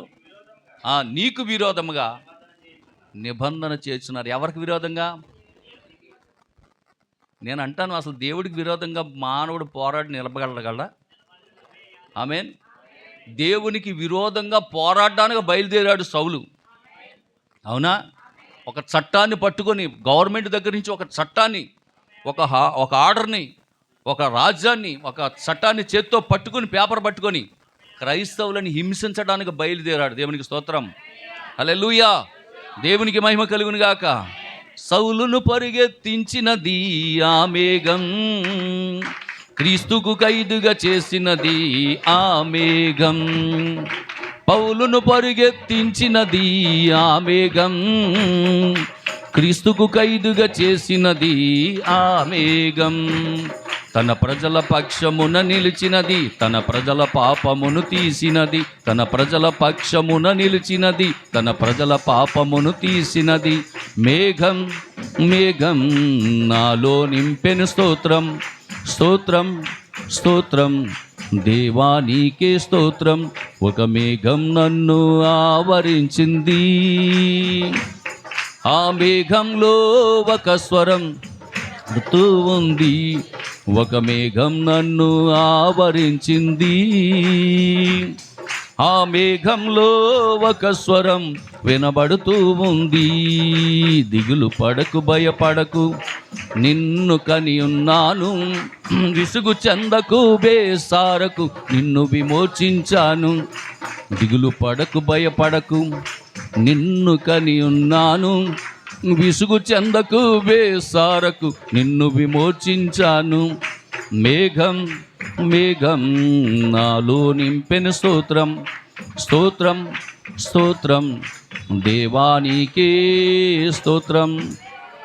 హల్లెలూయా, దేవునికి మహిమ కలుగును గాక. వింటున్నారు పిల్లరా? పౌలుని పరిగెత్తించింది, ఏదో చేద్దామని బయలుదేరాడు, క్రైస్తవ్యాన్ని లేకుండా చేయాలని బయలుదేరాడు, దేవునికి విరోధంగా పని చేయడానికి బయలుదేరాడు. కానీ దేవుడు అక్కడ దర్శించి ఒక్క మొత్తాడు. అవునా? ఆఫ్టర్ ఆల్ వీళ్ళెంత అండి? ఆఫ్టర్ ఆల్ వీళ్ళెంత? ఏదన్నా కష్టం వస్తే మానవుడు దేవునితో చెప్పుకోవాలి. ఏదైనా కష్టం వస్తే మనిషి వెళ్ళి దేవుడితో చెప్పుకోవాలి. కానీ వీళ్ళెళ్ళి దేవుడికి విరోధంగా పోరాడితే ఎవడు వస్తాడు? నీ బాబు వస్తాడా? హల్లెలూయా. సౌలా సౌలా మునుకోలకు ఎదురు తిరగొద్దు. ఏం జరుగుద్ది? మునుకోలకు ఎదురు తిరిగితే కసక్కను గుచ్చుకుంటుంది, ప్రాణం గాల్లో కలిసిపోతారా పిచ్చోడా. హల్లెలూయా. నాకు విరోధముగా పోరాడుచున్న ఏ విధ ఆయుధం వర్ధిల్లదన్నాడు. అర్థమవుతుందా? దేవునికి విరోధంగా చేసి ఎవ్వడు ఏమీ సాధించలేడు. హల్లెలూయా. దేవునికి స్తోత్రం కలుగును గాక. ప్రపంచంలో బైబిల్ లేకుండా చేస్తానని ఛాలెంజ్ చేసినటువంటి వాడు చచ్చిపోతే వాడి ఇల్లే ఈరోజు బైబిల్ సొసైటీ అయింది. భారతదేశం అసలు ప్రపంచంలో బైబిల్ లేకుండా చేస్తానన్నాడు, ఛాలెంజ్ చేశాడు. వాడిల్లే ఈరోజు ప్రింటింగ్ ప్రెస్గా బైబిల్ సొసైటీగా మారి బైబిల్ అక్కడి నుంచే ముద్రణ వస్తున్నాయి. ఆడు కనుమరుగైపోయాడు. దేవునికి విరోధంగా తిరిగితే దేవుడు అలాగే చేస్తాడు. హల్లెలూయా. దేవునికి మహిమ కలుగును గాక. 2024 కల్లా మన భారతదేశంలో క్రైస్తవ్యం లేకుండా చేస్తానని సవాల్ చేశాడు మీడియాలో. కరోనాలో చచ్చిపోయాడు వాడు. ఆమేన్. నా మాటలు అర్థమవుతున్నాయా? సోషల్ మీడియాలో సవాల్ విసిరాడు. 2024 కల్లా మన భారతదేశంలో క్రైస్తవ్యం లేకుండా చేస్తానని. కరోనా వచ్చింది, తీసుకెళ్ళిపోయింది. 2025 వచ్చేసింది ఇప్పుడు. హల్లెలూయా. దేవునికి మహిమ కలుగును గాక. కనుక పిల్లరా, ఎవరు కూడా దేవునికి ఎదురు తిరిగి నిలవలేరు. అసలు మనిషికి ఏదైనా కష్టం వస్తే దేవుడికి చెప్పుకోవాలి. దేవునికే నువ్వు శత్రువు అయితే ఇంకా అది ఎంత భయంకరంగా ఉంటుందో చూడండి. కాబట్టి పిల్లరా, ఇప్పుడు రండి, కీర్తనల గ్రంథం 2వ అధ్యాయం మొదటి నుంచి చదవండి. అన్యజనులు ఏల అల్లరి రేపుచున్నారు, జనములు ఏల వ్యర్థమైన దానిని తలంచుచున్నవి. మనము వారి కట్లు విప్పుదము రండి అని చెప్పుకొనుచు భూరాజులు యెహోవాకును ఆయన అభిషిక్తునికి విరోధముగా నిలబడుతున్నారంట. దేవునికి స్తోత్రం. హల్లెలూయా. అన్యజనులు ఏం చేస్తున్నారు? ఇప్పుడు అల్లరి రేపుచున్నారు. మన వాళ్ళందరూ కూడా యేసుప్రభు నమ్ముకుని బంధించబడిపోయారు. నా మాటలు అర్థమవుతుంది మీకు? మన వాళ్ళందరూ కూడా యేసుప్రభువుని నమ్ముకొని వాళ్ళలోకి వెళ్ళిపోయి బంధించబడిపోయారు.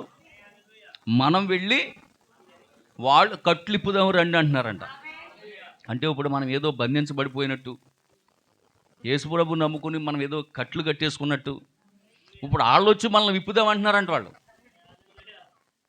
అసలే మన బంధకాల నుంచి బయటకు వచ్చామన్న సంగతి వాళ్ళకి తెలుస్తలేదు. హల్లెలూయా. దేవునికి స్తోత్రం కలిగా.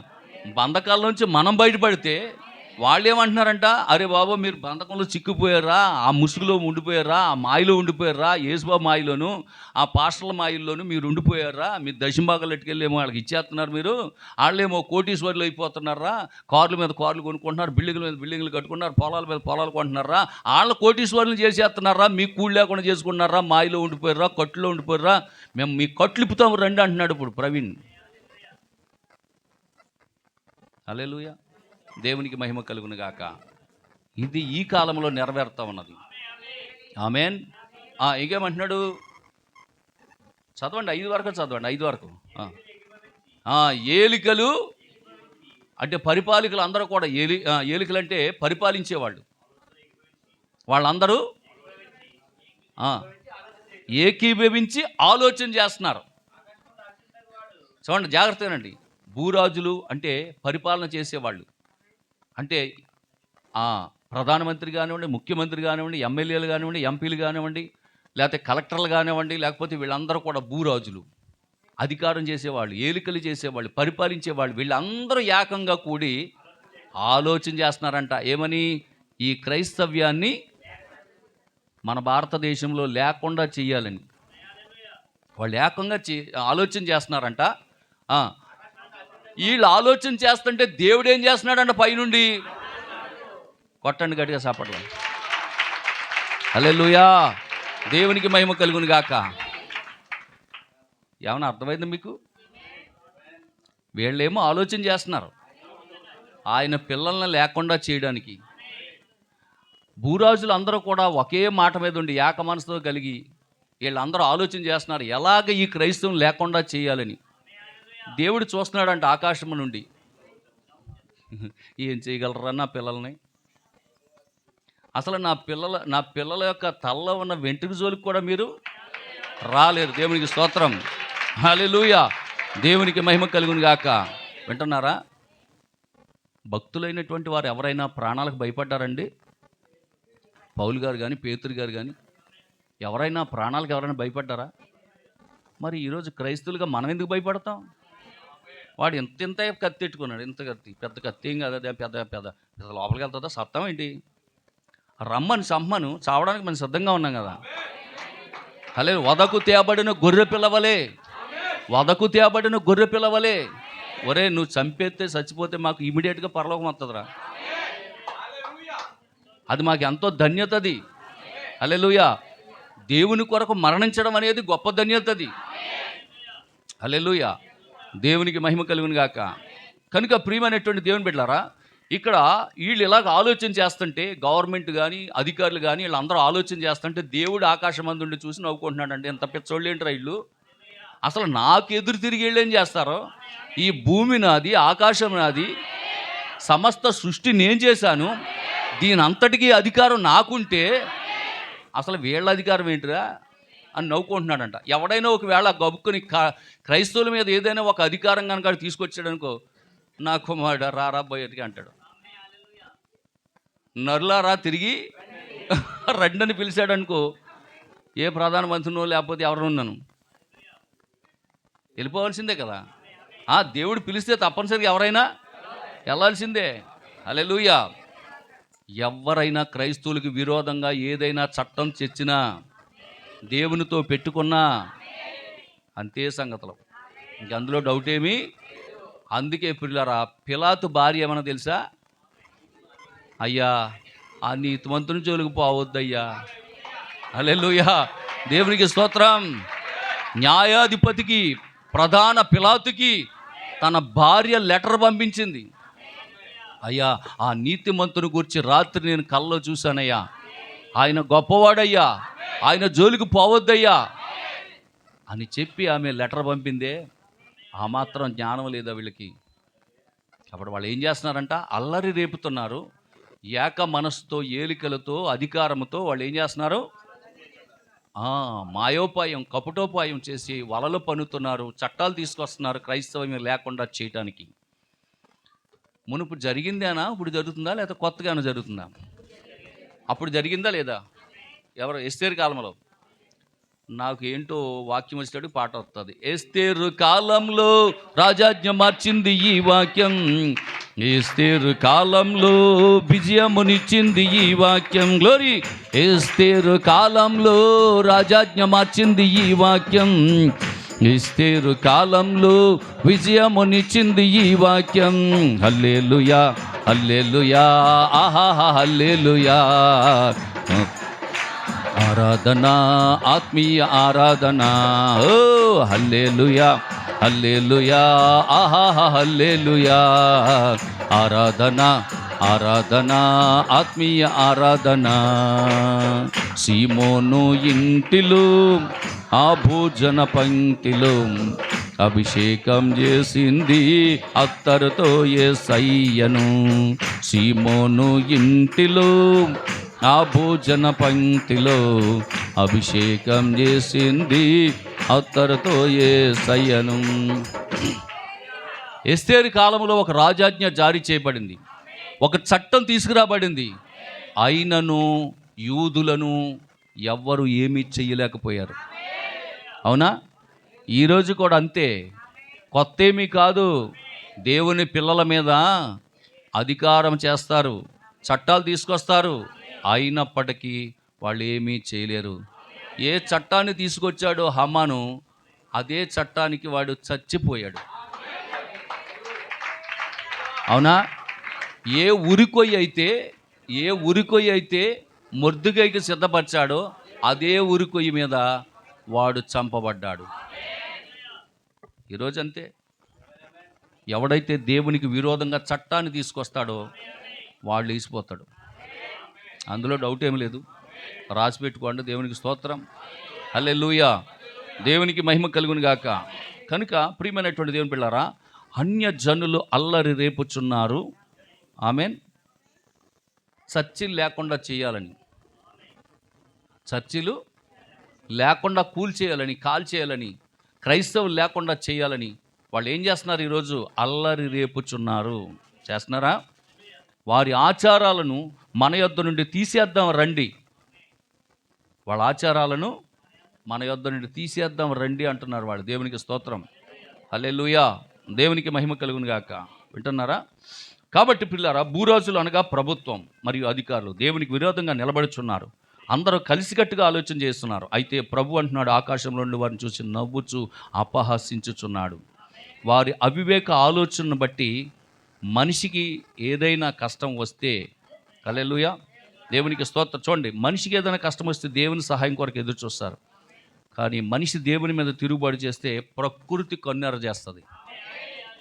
వింటున్నారా? మనిషి దేవుడి మీద కోపపడ్డాడు అనుకోండి, ప్రకృతి ఏం చేస్తుంది? ఏంట్రా మా యజమాని ఏంటి అంటున్నావేంటి అంటది. అంతే, ఇంకేం చేయదు అది. అంతే. ఇంకా మా యజమాని ఏదో అన్నావేంటి అంటాడు వచ్చి. మీకు అర్థమైందా? ఎవరా యజమాని? యేసుప్రభు. ఈ సృష్టి అంతటికి ఎవరు యజమాని? యేసుప్రభు. దేవునికి స్తోత్రం. మరి ఆయన ఏమన్నంటే సృష్టి ఊరుకుంటుందా? ఊరుకోదు. కాబట్టి ఇలా మరి ఇప్పుడు ఏంటి మళ్ళీ వాయుగుండం అంట కదా. అవునా కదా? ఆంధ్రప్రదేశ్లో వాయుగుండం పట్టిందంట. మనకంటే సురక్షితంగా ఉన్నాం మనం. హల్లెలూయా. దేవునికి మహిమ కలుగును గాక. వింటున్నారు పిల్లరా? కాబట్టి ఇక్కడ చాలా జాగ్రత్తగా వినండి. పూర్వం జరిగిందే మళ్ళా జరుగుతుంది. భూమి మీద కొత్తది అని అనటానికి ఏదీ లేదండి. ఆల్రెడీ ఇది వరకు జరిగిందే. ఏం జరిగిందని చెప్పాను? జాగ్రత్తగా చెప్పండి త్వరగా. లాస్ ఏంజిల్ కాలిపోవడం పెద్ద గొప్ప ఏమీ కాదు, కొత్త ఏమీ కాదు. అలాంటి పట్టణాలు, సొదొమ గొమొర్రా పట్టణాలు ఆల్రెడీ పూర్వం కాలిపోయి. అంతవరకు అర్థమైందా? ఓకే. రెండవది ఏంటి? ఎస్తేరు గ్రంథంలో ఒక జనాంగం ఉంది, ఒక ప్రత్యేకించబడిన జాతి ఉంది. వాళ్ళు ఎవరంటే ఎవరికీ నమస్కారం పెట్టరు, ఎవరు పలహారం పెట్టినా తినరు. ప్రత్యేకించబడినటువంటి జనాంగం. అలాంటి జనాంగమును చంపేయాలని చెప్పి అక్కడ ఉన్నటువంటి హమాను అనేటటువంటి ఒక శత్రువు పన్నాగం పన్నాడు. రాజాజ్ఞను జారీ చేయించాడు. ప్రభుత్వం నుంచి చట్టం తీసుకొచ్చాడు. అయినప్పటికీ ఏ చట్టాన్ని అయితే తీసుకొచ్చాడో ఆ వ్యక్తి ఆ యొక్క ఉరికొయ్యి పైన ఉరి తీయబడ్డాడు. దేవునికి స్తోత్రం. హల్లెలూయా. మరి ఆ జాతికి ఏమైనా అయిందా? ఏమవలా. ఈరోజు కూడా అంతే. క్రైస్తవ మతానికి, క్రైస్తవ జాతికి ఏమవ్వదండి. క్రీస్తు సజీవుడు. మన దేవుడు చచ్చిపోయినాడు అయితే మనల్ని ఏం చేసినా ఆయన పట్టించుకోడు. నా మాటలు అర్థమవుతున్నాయి? మన దేవుడు చచ్చిపోయినోడు అయితే మనల్ని ఏం చేసినా ఆయనకి పట్టించుకోడు. కానీ మన దేవుడు సజీవుడై ఉన్నాడు. హల్లెలూయా. దేవునికి మహిమ కలుగును గాక. కనుక ఆయన పిల్లల జోలికి వస్తే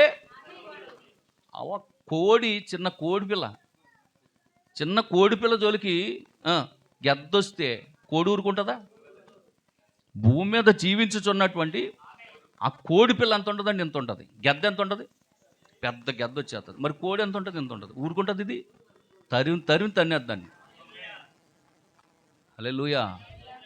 కోడి తన పిల్లలను రెక్కచాటున, కోడి తన పిల్లలను రెక్కచాటున దాచి ఉంచి కాపాడునట్లు, దాచి ఉంచి కాపాడునట్లు నన్ను కాయుము, నన్ను దాచుము, నన్ను కాయుము, నన్ను దాచుము. అయ్యా నిన్నొక్కసారి నేను చూడాలి, నా గుండెలోని బాధ చెప్పాలి. అయ్యా నిన్నొక్కసారి నేను చూడాలి, నా గుండెలోని బాధ చెప్పాలి. అమ్మ నాన్న అన్నియు నీవేనయ్యా, అమ్మ నాన్న అన్నియు నీవేనయ్యా.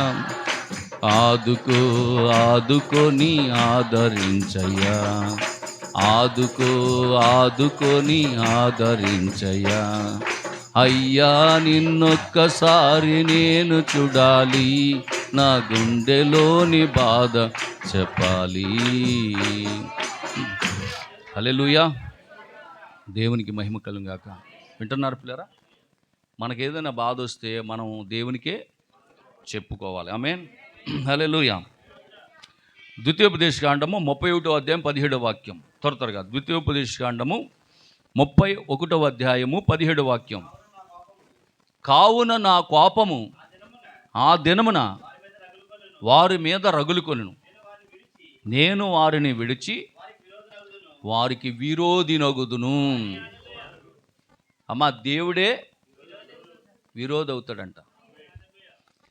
ఇప్పుడు దేవుడు లోకమునంతటినీ ప్రేమించాడు, దేవుడు లోకాన్నంతటినీ ప్రేమిస్తున్నాడు.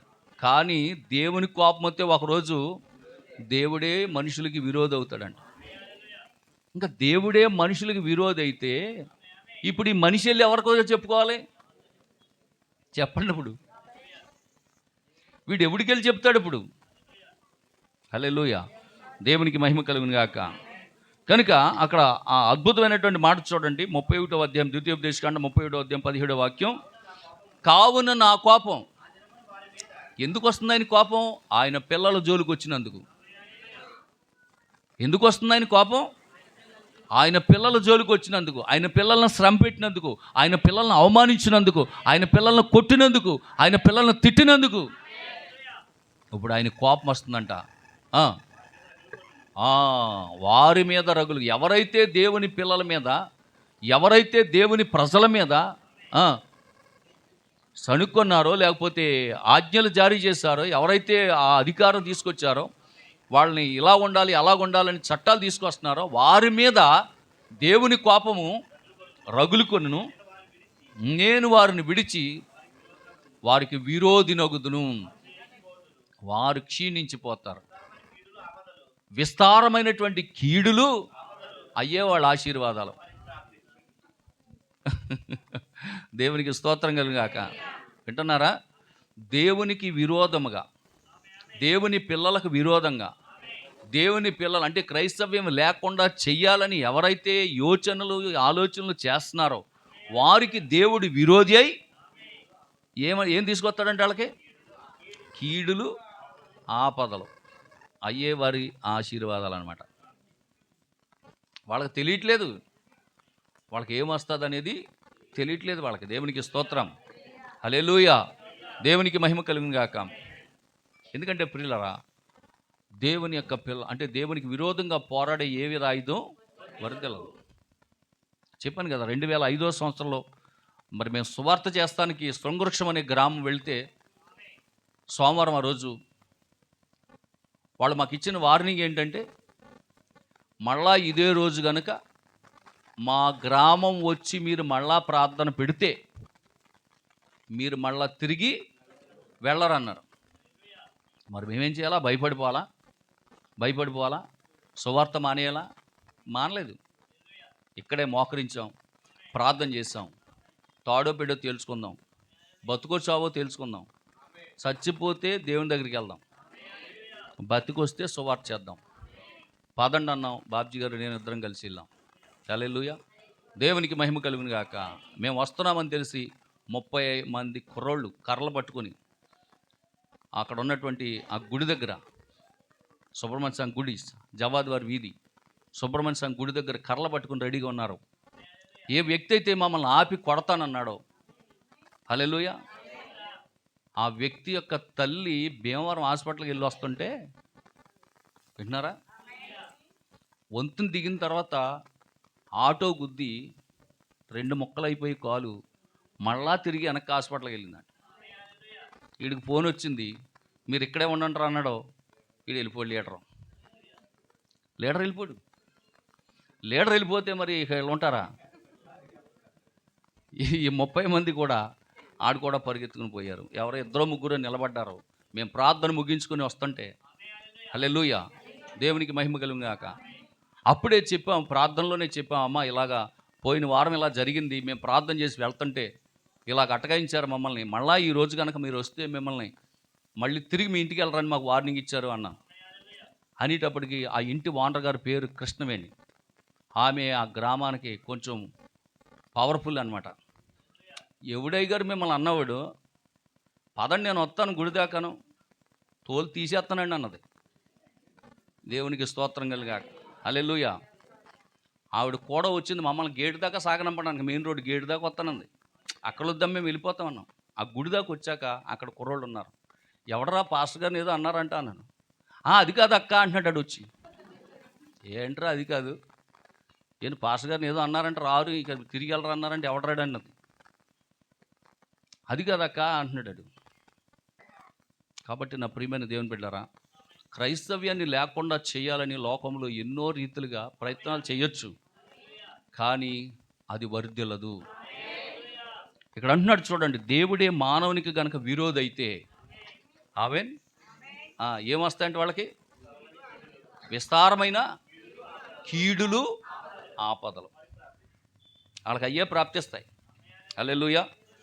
న్యాయాధిపతుల గ్రంథం 2వ అధ్యాయం 15వ వాక్యం. న్యాయాధిపతుల గ్రంథం 2వ అధ్యాయము 15వ వాక్యం. త్వరగా. యెహోవా వారితో చెప్పినట్లు, యెహోవా వారితో ప్రమాణం చేసినట్లు, వారు పోవు ప్రతి స్థలమున వారికి బాధ కలుగు చేయటానికి యెహోవా వారికి శత్రువాయను గనుక వారికి మిక్కిలి ఇబ్బంది కలిగెను. బాధలతో పాటు ఇబ్బందులు కూడా.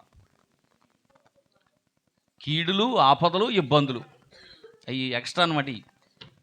ఇబ్బందులు అనేవి బోనస్ అనమాట. హల్లెలూయా.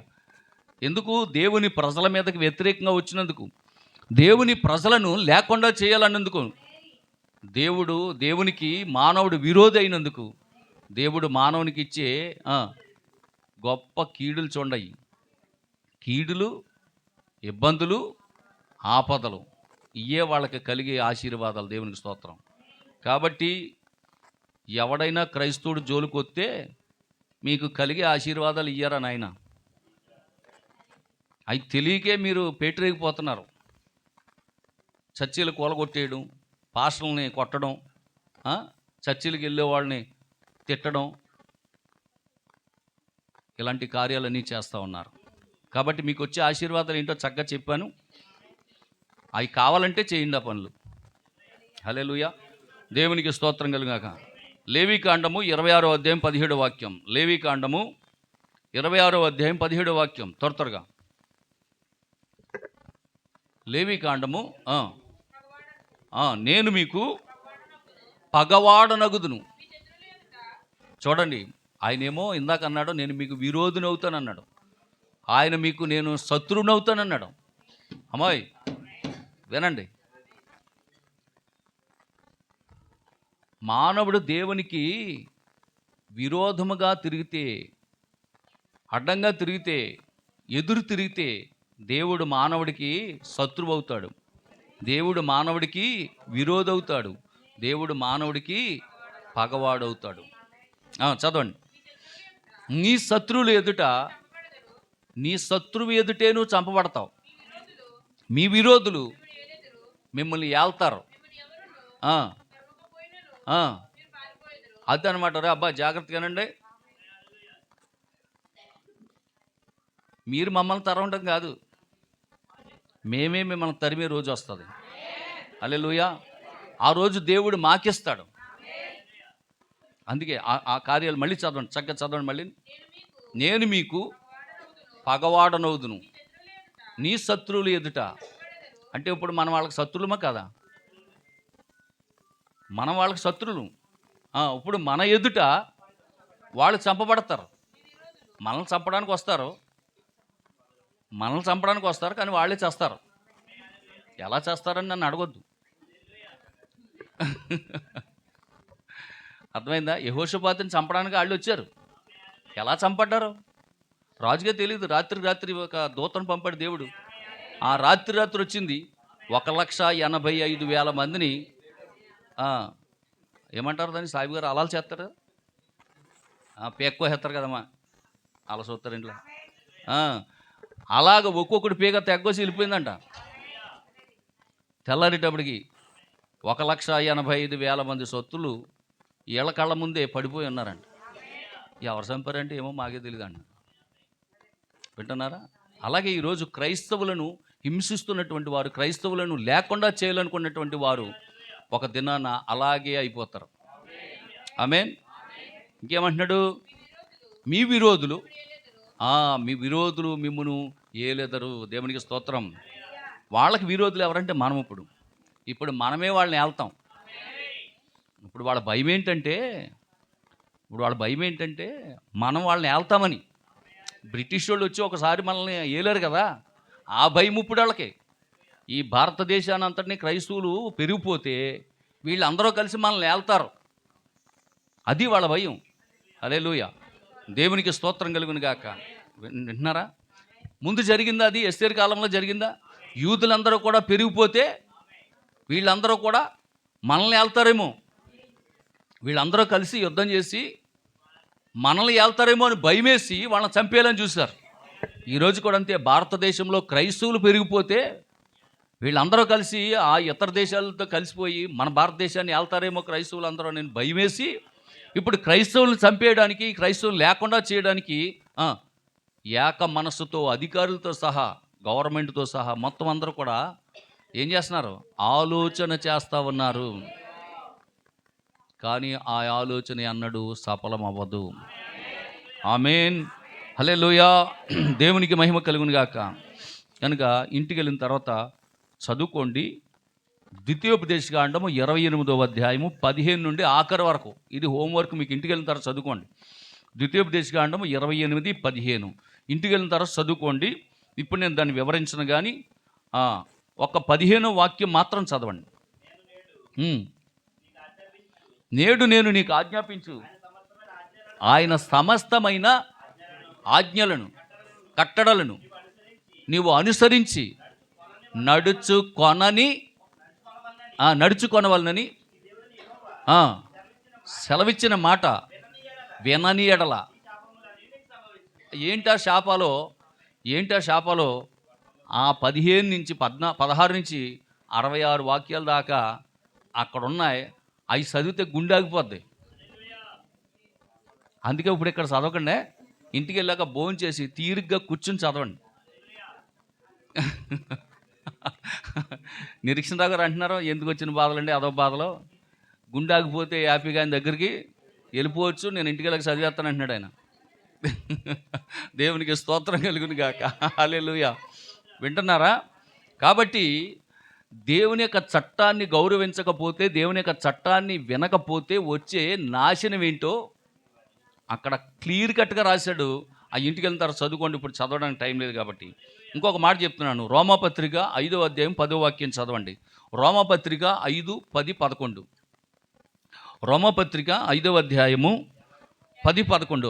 ఏలయనగా శత్రువులమై ఉండగా ఆయన కుమారుని మరణము ద్వారా మనము దేవునితో సమాధానపరచబడిన ఎడల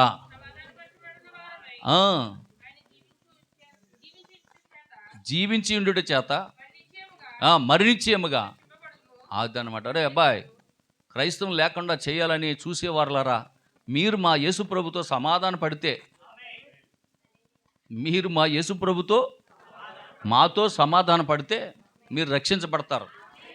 లేని ఎడల పరదేశులము ప్రియులారా. అంతే, ఇది ఛాలెంజే, నేను చేసే ఛాలెంజ్. దేవుడు మన పక్షంగా ఉండగా మనకు విరోధి ఎవడండి? ఎందుకు భయం? ఎందుకు మనకి? హల్లెలూయా, దేవునికి మహిమ కలుగును గాక. వింటున్నారా? కాబట్టి ఇక్కడ చక్కటి మాటలు దేవుని యొక్క వాక్యంలోంచే చెప్తున్నాను నేను. నా సొంత మాటలు ఏం కాదు, దేవుని వాక్యంలోంచే చెప్తున్నాను. దేవుడు నా పక్షంగా ఉన్నాడనే ధైర్యంతో చెప్తున్నాను. ఎవడన నేను చంపలేడు. హల్లెలూయా, దేవునికి స్తోత్రం కలుగును గాక. చదవండి ఆ మాట. ఏలయనగా శత్రువులమై ఉండగా ఆయన కుమారుని మరణం ద్వారా మనము దేవునితో సమాధానపరచబడిన ఎడల, సమాధానపరచబడిన వారమై ఆయన జీవించుట చేత మరి నిశ్చయముగా, అదనమాట, ఇంకా నువ్వు నిశ్చయముగా రక్షించబడతావు, అందులో డౌట్ లేదు. ఎవరితో సమాధాన పడాలి? కుమారుడైన యేసుక్రీస్తుతో సమాధాన పడాలి. ఆయనతో సమాధాన పడలేదా యుద్ధమే.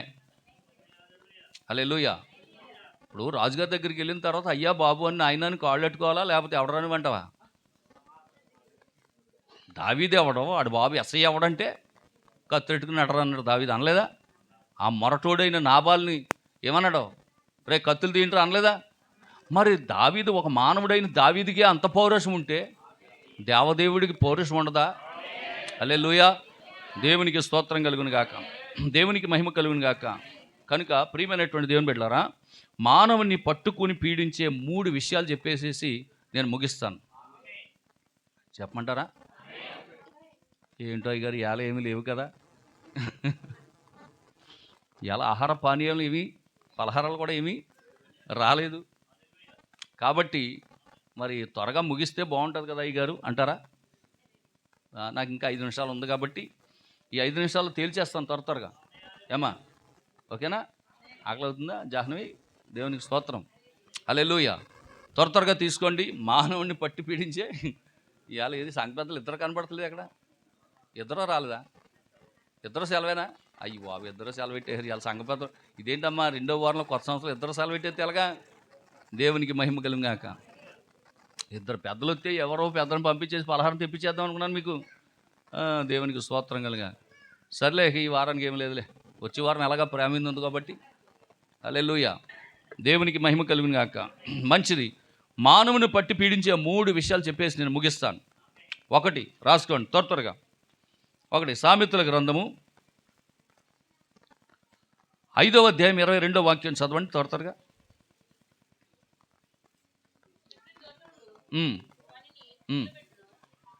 దుష్టుని యొక్క దోషములు వాడిని చిక్కులో పెట్టును,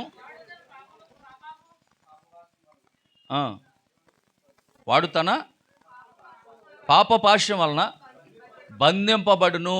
అందుకే ఇందాక కూడా చెప్పాను, వాని పాపమే వాడిని పట్టుకొనును. ఇందాక మనం చదువుకున్నాం కదా, సంఖ్యాకాండంలో చదివాం మనం, వాని పాపమే వాడిని పట్టుకున్నాం. కనుక మనిషి చేసిన పాపమే మనిషిని ఏం చేస్తుందంట? పట్టుకుంటుందంట అది. హల్లెలూయా, దేవునికి మహిమ కలుగును గాక. కీర్తనల గ్రంథం 40:12.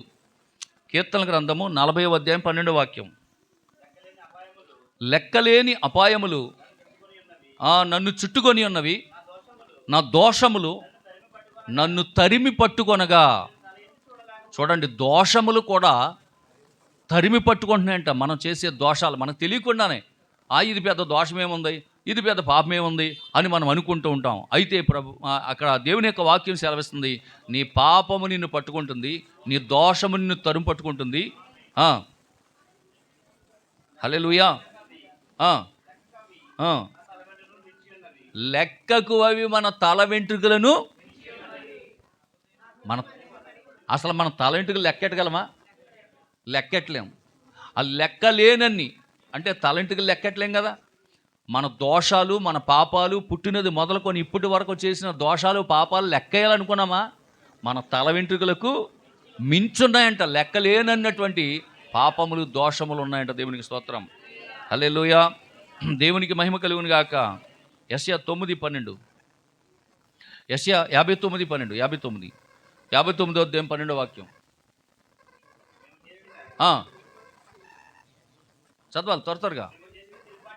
మేము చేసిన తిరుగుబాటు క్రియలు నీ ఎదుట విస్తరించి ఉన్నవి, మా పాపములు. అయ్యోండి, మన పాపాలు కూడా సాక్ష్యం పలుకుతున్నాడు. పాపం పట్టుకోవడమే కాదంట, పట్టుకుని నిన్ను శిక్షించే వరకు కూడా సాక్ష్యం చెప్పడానికి కూడా రెడీగా ఉన్నాడు పాపం.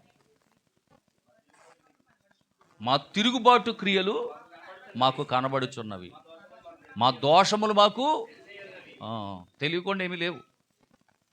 మన దోషములు మనకు తెలిసే ఉన్నాయి, మన పాపములు మన అతిక్రమాలు మనకు తెలిసే ఉన్నాయి. అవి లెక్కకు మించి ఉన్నామంట. దేవునికి స్తోత్రం కలుగును గాక. హల్లెలూయా. కాబట్టి పాపం ఏం చేస్తుందంటే మనిషిని పట్టుకొని ఉన్నది. ఆమేన్. ఇంకోటి రెండవది ఏంటంటే లూకాసు వార్త 13వ అధ్యాయము 16వ వాక్యం. లూకాసు వార్త 13వ అధ్యాయం 16వ వాక్యం. త్వరగా. ఇదిగో 18 సంవత్సరాల నుండి సాతాను బంధించిన అబ్రహాము కుమార్తె. చూడండి, 18 సంవత్సరాల నుంచి పట్టుకున్న దెయ్యం, 18 సంవత్సరాల నుంచి పట్టుకున్న దెయ్యం. అంటే మనిషిని ఏమేం పట్టుకుంటున్నా చెప్పండి? పాపం పట్టుకుంటుంది, దెయ్యం పట్టుకుంటుంది. మానవులను పట్టి బంధించేవి ఒకటి పాపం అయితే, రెండోది దెయ్యం. ఎవరిని పట్టుకుందండి? అబ్రహాము కుమార్తె అంటే విశ్వాసి. విశ్వాసి అంటే దేవుడిని నమ్ముకున్న వ్యక్తి, దేవుడంటే ఎరిగిన వ్యక్తి, 18 సంవత్సరాల నుంచి దేవుని మందిరానికి వస్తున్న వ్యక్తి, ఏ ఆదివారము ప్రార్థన మాననటువంటి వ్యక్తి, అంత గొప్ప ప్రార్థనా పరురాలైనటువంటి ఆ వ్యక్తినే దెయ్యం పట్టుకుంటే మన పరిస్థితి ఏంటి చెప్పండి? అవునా కదా? హల్లెలూయా. పాపము నిన్ను పట్టుకుంటుంది, దెయ్యము నిన్ను పట్టుకుంటుంది. మూడవది చెప్పేసి నేను ముగిస్తాను. యోబు గ్రంథము 7వ అధ్యాయము 9వ వాక్యం. యోబు గ్రంథము 7వ అధ్యాయము 9వ వాక్యం. మేఘము విడిపోయి అదృశ్యమగునట్లు పాతాళంలోకి దిగిపోయిన వాడెప్పుడూ రాడు. ఎందుకు రాడు? పాతాళం నిన్ను పట్టుకుంటుంది కనుక. అర్థమవుతుందమ్మా? పాతాళం నిన్ను పట్టుకుంటుంది కనుక వాడెప్పుడూ అక్కడికి మళ్ళా తిరిగి రాడు. మీకు ఉదాహరణకి లూకాసు వార్త 16:23లో ఉంటుంది. లూకాసు వార్త 16వ అధ్యాయం 23లో ఉంటుంది చూడండి. అప్పుడు అతడు పాతాళములో బాధపడుచు కన్నులెత్తి దూరము నుండి అబ్రహాము అతను రొమ్మున ఆనుకొని ఉన్న లాజరును చూచి, ఓ తండ్రివైన అబ్రహామా, కనికరపడి. పాతాళంలో ఏముండదు? కనికరం ఉండదు. పాతాళంలో ఏముండదు చెప్పండి? కనికరం ఉండదు అక్కడ. హల్లెలూయా. పాతాళంలో కనికరం ఉండదు. పాతాళము కూడా నిన్ను పట్టుకొని ఉన్నది. ఆమేన్. హల్లెలూయా. దేవునికి స్తోత్రం కలుగును గాక. పాతాళంలో కనికరం ఉండదంట. కాబట్టి నా ప్రియమైనటువంటి దేవుని బిడ్డలారా, దేవుని యొక్క వాక్యం సెలవిస్తూ ఉన్నది. చూడండి, పాపము నిన్ను పట్టుకొని ఉన్నది. అయితే పాపము నుండి విడిపించుకోవడానికి ఒక మార్గం ఉన్నది. జాగ్రత్తగా వినండి. ఈ 2 మొక్కలు చెప్పేసి ముగిస్తానే. పాపము నిన్ను పట్టుకుంది, కానీ అదే పాపం నుండి విడిపించడానికి ఒక ఆయన ఉన్నాడు. ఆయన యేసుక్రీస్తు ప్రభు. హల్లెలూయా. దేవునికి మహిమ కలుగునుగాక. దెయ్యము నిన్ను పట్టుకున్నది, దాన్ని విడిపించడానికి యేసుప్రభు ఉన్నాడు. ఆమేన్. యేసుప్రభు నమ్ముకుంటే దెయ్యం నుంచి కూడా విడిపించబడతావు. ఆమేన్. అయితే పాతాళములోకి వెళ్తే మాత్రం ఇంకా అది నిన్ను విడిచిపెట్టదు. ఎందుకంటే పాతాళం నిన్ను పట్టుకొని ఉందంట, అది నిన్ను విడిచిపెట్టదు. అంటే అక్కడికి వెళ్ళక ముందే, పాతాళంలోకి వెళ్ళక ముందే అది మన ప్రభువుని నమ్ముకోవాలి. ఇంకెళ్ళిన తర్వాత అక్కడికి వెళ్ళాడు కదా, ఎవరు? ధనవంతుడు అక్కడికి వెళ్ళాడు. అక్కడికి వెళ్ళి ఏమంటున్నాడు? అయ్యా, నాకు 5 సహోదరులు ఉన్నారు, వాళ్ళకి ఏంటి సువార్త? ఒరే, పాపం మిమ్మల్ని పట్టుకుని ఉంది కదా, మీరు విడిపించబడాలంటే యేసునందు విశ్వాసం ఉంచండి, బాప్తీసం యేసుకృష్ణాల బాప్తీసం పొందండి అని సువార్త చెప్పి వచ్చేస్తాను, ఇల్లు కొట్టాలు ఇట్టేస్తాను అంటున్నాడు అంట. ఒరే, ఇక్కడోళ్ళు అక్కడికి వెళ్తానికి లేదు, అక్కడోళ్ళు ఇక్కడికి వస్తానికి లేదురా, ఇంకా నువ్వు ఇక్కడే ఉండాలి అన్నాడు. అంటే ఏంటి? మనుషులను పట్టుకునే 3 ఉన్నాయి. 1 పాపమైతే, 2 దెయ్యం అయితే, 3 పాతాళం. పాపము నుండి దెయ్యం నుండి బతికుండగానే చచ్చిపోయాక పాతాళం పట్టుకుంటే ఇంకా వదలదు. పాతాళానికి వెళ్ళకముందే ప్రభువుని నమ్ముకోండి. దేవుడి మాటలు దీవించింది కాక. అందరూ కూడా లేచి నిలబడదాం. హల్లెలూయా, హల్లెలూయా, హల్లెలూయా, హల్లెలూయా. స్తోత్రం, స్తోత్రం, స్తోత్రం, స్తోత్రం, స్తోత్రం, స్తోత్రం నాయన. హల్లెలూయా, హల్లెలూయా, హల్లెలూయా. పరిశుద్ధుడానికి వందనాలు, మహోన్నతుడానికి స్తోత్రం నాయన. గొప్ప తండ్రి, కన్న తండ్రి, ప్రభువైన యేసు నీ ఘననామమునకు స్తుతులు, స్తుతులు, స్తుతులు నాయన. స్తుతులు ప్రభువా. హల్లెలూయా, హల్లెలూయా. జీవించుచు ప్రేమించి చనిపోయి రక్షించి పాతి పెట్టబడే పాపములు బహుదూరముగా మోసికొని పోయెను, ఒకరోజు రానయ్యుండెన్. జీవించుచు ప్రేమించి చనిపోయి రక్షించి పాతి పెట్టబడే పాపములు బహుదూరముగా మోసికొని పోయెను, ఒకరోజు రానయ్యుండెన్. ఆహా ఆహా హల్లెలూయా, ఆహా హల్లెలూయా. ఆహా ఆహా హల్లెలూయా, ఆహా హల్లెలూయా. యేసు నామము ప్రశస్త నామము, సుందర నామము, ఎంత మధురము. యేసు నామము వేదనతో నిండిన వాడా, అది నీతో కొనిపొమ్ము.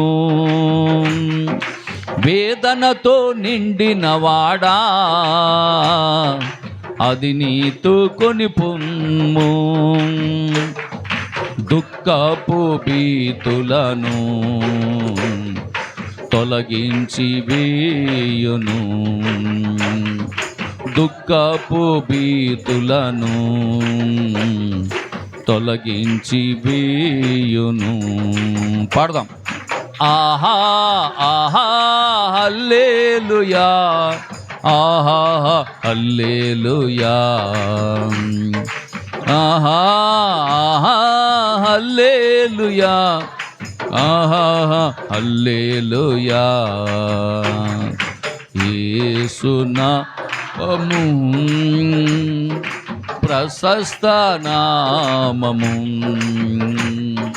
సుందర నామము, ఎంత మధురము. యేసు నామము. హల్లెలూయా. ప్రార్థన చేద్దాం. పరిశుద్ధుడా, ప్రేమ కలిగిన మా గొప్ప తండ్రి, ప్రభువైన యేసు నీ గన్నామానికి స్తోత్రాలు, వందనాలు ప్రభా. కృతజ్ఞతాస్తుతులు చెల్లిస్తూ ఉన్నాం ప్రభా. ఇంతవరకు నాయన ఇదిగో మా ప్రశస్త సహోదరుడు దైవజనుడు ప్రభా, నీ చేత పంపబడిన దైవ సేవకుడు ప్రభా విలియం మ్యారియన్ బ్రెన్హామ్ గారు 1953లో ప్రసంగించిన ఆ ప్రసంగంలో నుంచి కొద్ది మాటలు ప్రభా మేము వినడానికి మీ కృప చూపించారు నాయన. అందులో పడిన స్తోత్రాలు. నిజమే, ప్రసంగి భక్తుడు చెప్పినట్లుగా మునుపు జరిగిందే మరలా భూమి మీద జరుగుతుంది, కానీ నూతనమైనది ఏది కూడా జరగట్లేదని. ఇదిగో నాయన, ఆనాడు సొదొమ గొమొర్రా పట్టణాలను ఎలాగైతే నువ్వు కాల్చివేశావో, ఇదిగో ఈరోజు నాయన అమెరికా దేశంలో ఉన్న ఇక్కడ ఉన్నటువంటి నాయన మరి ఇదిగో ప్రభా ఆ యొక్క కాలిఫోర్నియా, అలాగే ప్రభా మరొక లాస్ ఏంజిల్ అనేటటువంటి ప్రాంతాలు కాలిపోతున్నాయి ప్రభా. దయతో వారి కొరకు మేము ప్రార్థిస్తున్నాం ప్రభా. దయతో వాళ్ళు చేసిన పాపాలు క్షమించండి ప్రభా. ఓ దేవా, నిరాశ్రయినటువంటి నాయన వారికి ఆశ్రయం కల్పించండి అయ్యా. వాళ్ళు నీ పిల్లలు ప్రభా. తెలుసో తెలియకో చేసిన ప్రతి అపరాధం పాపాలను క్షమించండి నాయన. ఆ క్లబ్బులు పబ్బులు అనేవి క్రైస్తవులకు తగినవి కావని బైబిల్ గ్రంథంలో నువ్వు స్పష్టంగా వ్రాయించినా వాళ్ళు దాన్ని ఖాతరు చేసి దాన్ని లెక్క చేయకుండా వాళ్ళ ఇష్టానుసారంగా వాళ్ళు జీవించారు నాయన. దయతో వాళ్ళని క్షమించమని ప్రార్థిస్తున్నాం ప్రభా. వారికి మరలా తిరిగి జీవం పోయిండి అయ్యా. దేవా, నిశ్చయంగా వాళ్ళకి పునరావాస కేంద్రాలు, వాళ్ళకి పునరావాసమైనటువంటి నిర్మాణాలు జరుపుకోవడానికి ఆర్థికపరమైనటువంటి నాయన వసతులు వాళ్ళకి అనుగ్రహించి వారి పాపాలు క్షమించి వారి దేశాన్ని స్వస్థపరచండి ప్రభా. ఓ దేవా, నీకు స్తోత్రములు చెల్లిస్తూ ఉన్నాం. అలాగే ప్రభా, ఇదిగోనైనా మరి ఎస్తేరు గ్రంథంలోంచి మరొక వాక్యాన్ని ధ్యానం చేస్తాం.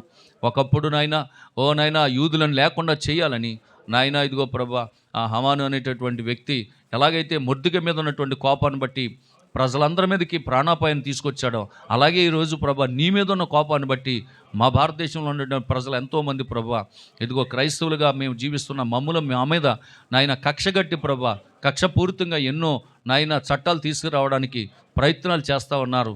అయితే ప్రభా, మీ పిల్లలను పురుగొల్పడానికి, మీ పిల్లలను ధైర్యపరచడానికి ఈ ఉదయం నాయన లేఖనాల ద్వారా మమ్మల్ని బలపరిచారు నాయన. అందులో బట్టి నీకు స్తోత్రాలు. నీవు మాకుండగా మాకు ఎవరు విరోధి ఉండడు ప్రభా. కాబట్టి నాయన నిశ్చయముగా ఈ మధ్యాహ్న కాల సమయంలో ప్రభా చేరువచ్చిన బిడ్డలందరినీ మీరు దీవించండి, ఆశీర్వదించండి. ఇక్కడ ఉన్న పురుషులందరినీ మీరు ఆశీర్వదించండి నాయన. వారు చేస్తున్న ఉద్యోగ వ్యాపారాలను దీవించండి. అలాగే ప్రభా స్త్రీలను జ్ఞాపకం చేసుకోండి, యవ్వన బిడ్డలను జ్ఞాపకం చేసుకోండి, చిన్నపిల్లలను దీవించండి, వారి చదువుల విషయాల్లో సహాయించండి. నీ అద్భుతమైనటువంటి కృప దీవెన ఆశీర్వాదాలతో నింపి నడిపించమని అయ్యా నీ రాకడికి సిద్ధపరచండి. విదేశాల్లో ఉన్న బిడ్డలందరి కొరకు ప్రార్థిస్తున్నాం. ఒక్కొక్కరిని మీరు దీవించండి. అలాగే ప్రభా ఈ లైవ్ ద్వారా యూట్యూబ్ ద్వారా చూస్తున్నటువంటి వీక్షిస్తున్నటువంటి మా ప్రశస్త సహోదరులు అందరి కొరకు ప్రార్థిస్తున్నాం. ఒక్కొక్కరిని మీరు దీవించి ఆశీర్వదించమని అయ్యా నీ కృపగలిగిన హస్తాలకు వాళ్ళని అప్పగిస్తూ మీరే సహాయం చేయమని, ఈ వారం అంతా కాపాడమని ప్రభు. ఈ వారంలో జరిగే కూడికలన్నీ కూడా దీవెనకరంగా ఆశీర్వాదకరంగా జరిగించమని, మహిమ పొందుకొనమని యేసుక్రీస్తు నామములో ప్రార్థించి అడిగి వేడుకొంచున్నాము తండ్రి. మన ప్రభు యేసుక్రీస్తు వారి యొక్క కృప, దీవెన సన్నిధి సహవాసం ఇక్కడ చేరిన మనకు సకల పరిశుద్ధులకు, మరి ముఖ్యంగా ఈ పునరుద్ధాన ఆరాధనలో పాల్పంపులు పొందని మనందరికీ సదా దేవుడే తోడు నడిపించి దీవించి ఆశీర్వదించునుగాక. ఆమెన్. షలోమ్.